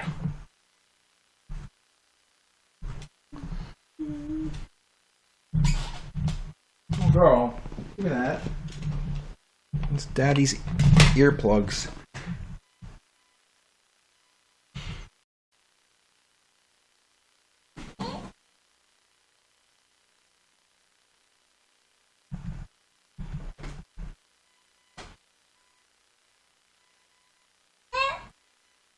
Okay. 1.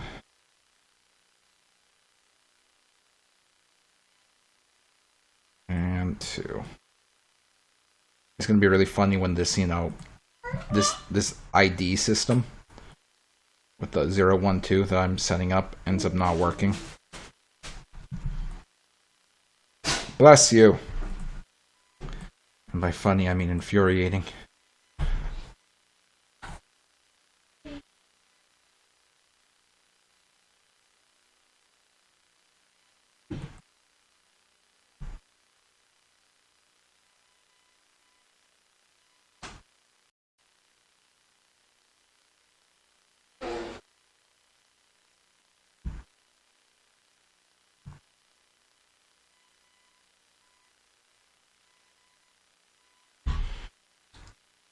Okay, I don't know if this needs to be reordered. Let's try it.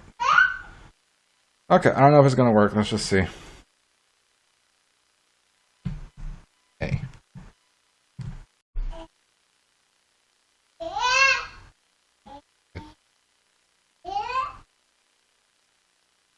I know what happened. So interesting. In fact, I'm going to show you exactly what happened by making these guys not invisible right now. Check this out. You're not invisible now. So now watch what happens with Binky and the yellow mover object. Watch this.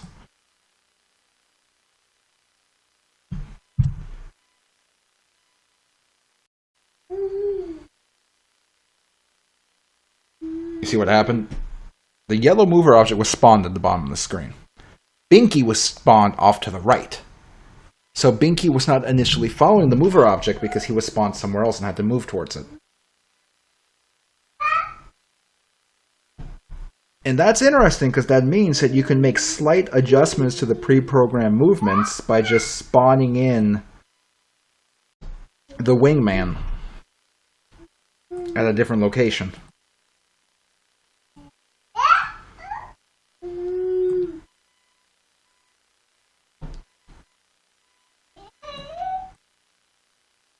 I did not consider that, but that is like a way that you can kind of like slightly adjust their movements, at least at the beginning.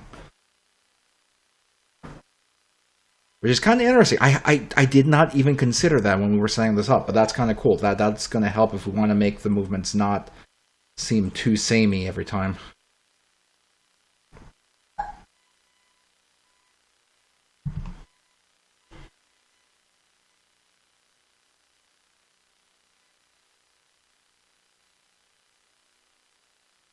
That's kind of cool. That's a neat little kind of unexpected like thing that they can just do. Heck, I didn't even consider that. Okay, so each movement path these guys can follow is only going to be 1, 2, 3, 4 events.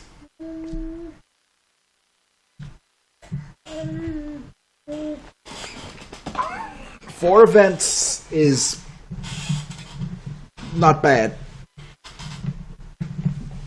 I'd prefer 2 events, but I will accept 4 events.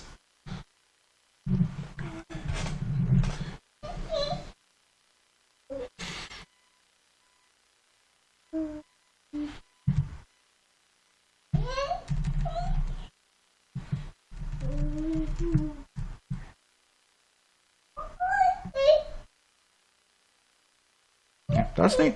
I'm relatively happy with that. Okay, we actually got something done today. It's not what I wanted to get done. I was intending to knock out the whole text box system, but instead we got something, you know... We got something, you know, a little more substantial done. A way to make these guys work. You know what? Let's test this right now. I'm going to see if we can have 2 wingmen on screen. Because if 2 wingmen can exist on screen, that means, like, the whole concept should work.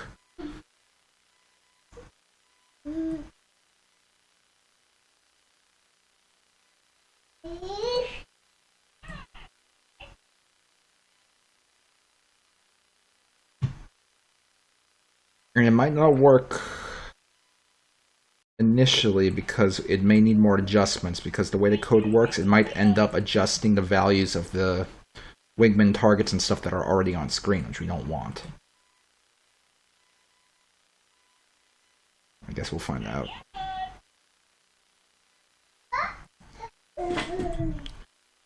So this might accidentally spawn in 2 busters, which I don't want. Damn, it did. It did exactly what I didn't want it to do. It's annoying.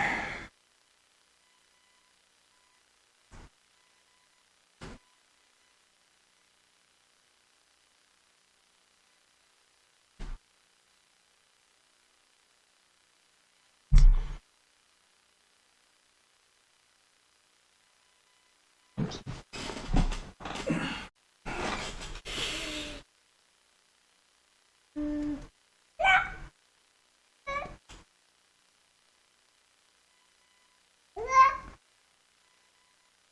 So, I mean, there's ways we can fix this.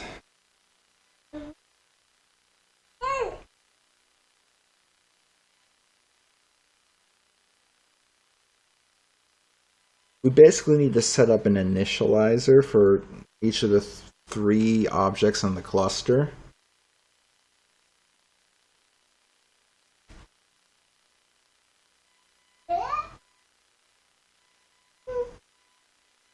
This is annoying, though.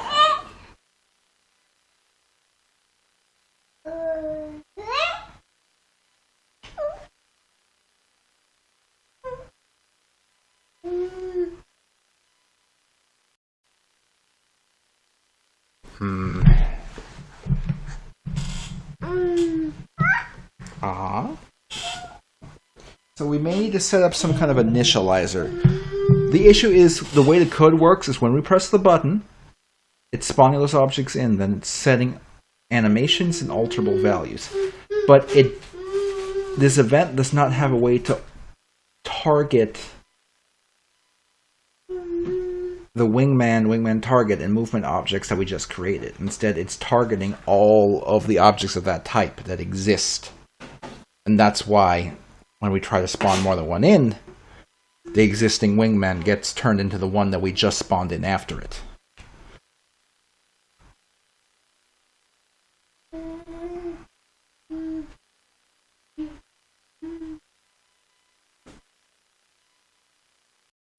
That unfortunately means that we're gonna need more events to fix that.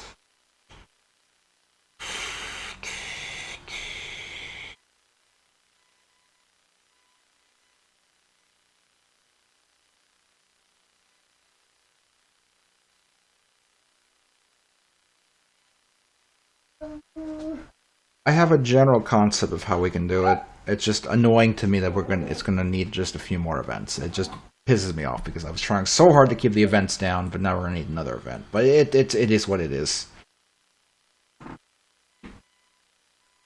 It is what it is.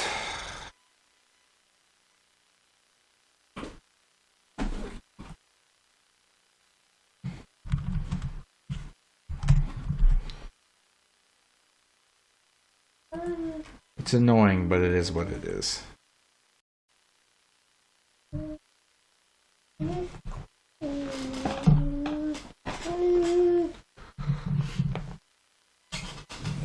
Oh boy.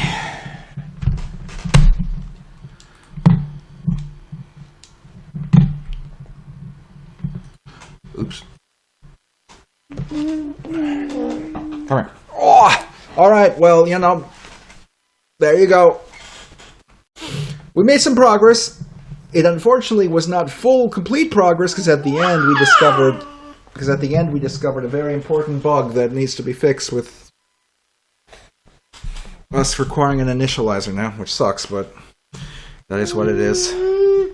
But at least we know what we're doing next time. So, you know, thanks for tuning in. Thanks for watching. I appreciate it. Tuesday is gonna be Resident Evil 3, but considering how she's been having a very hard time getting to sleep, there's a good chance the stream will be late. So just keep that in mind. I'm still gonna try to stream Resident Evil 3, even if it ends up being late. So hopefully it's not late, but it probably will be. So we'll see. Anyway. The little girl and me...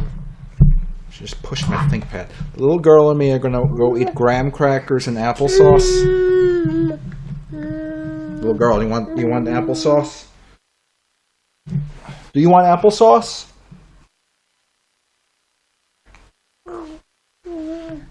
She doesn't know what she wants.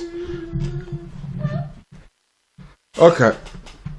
I'm gonna go do the applesauce. The applesauce.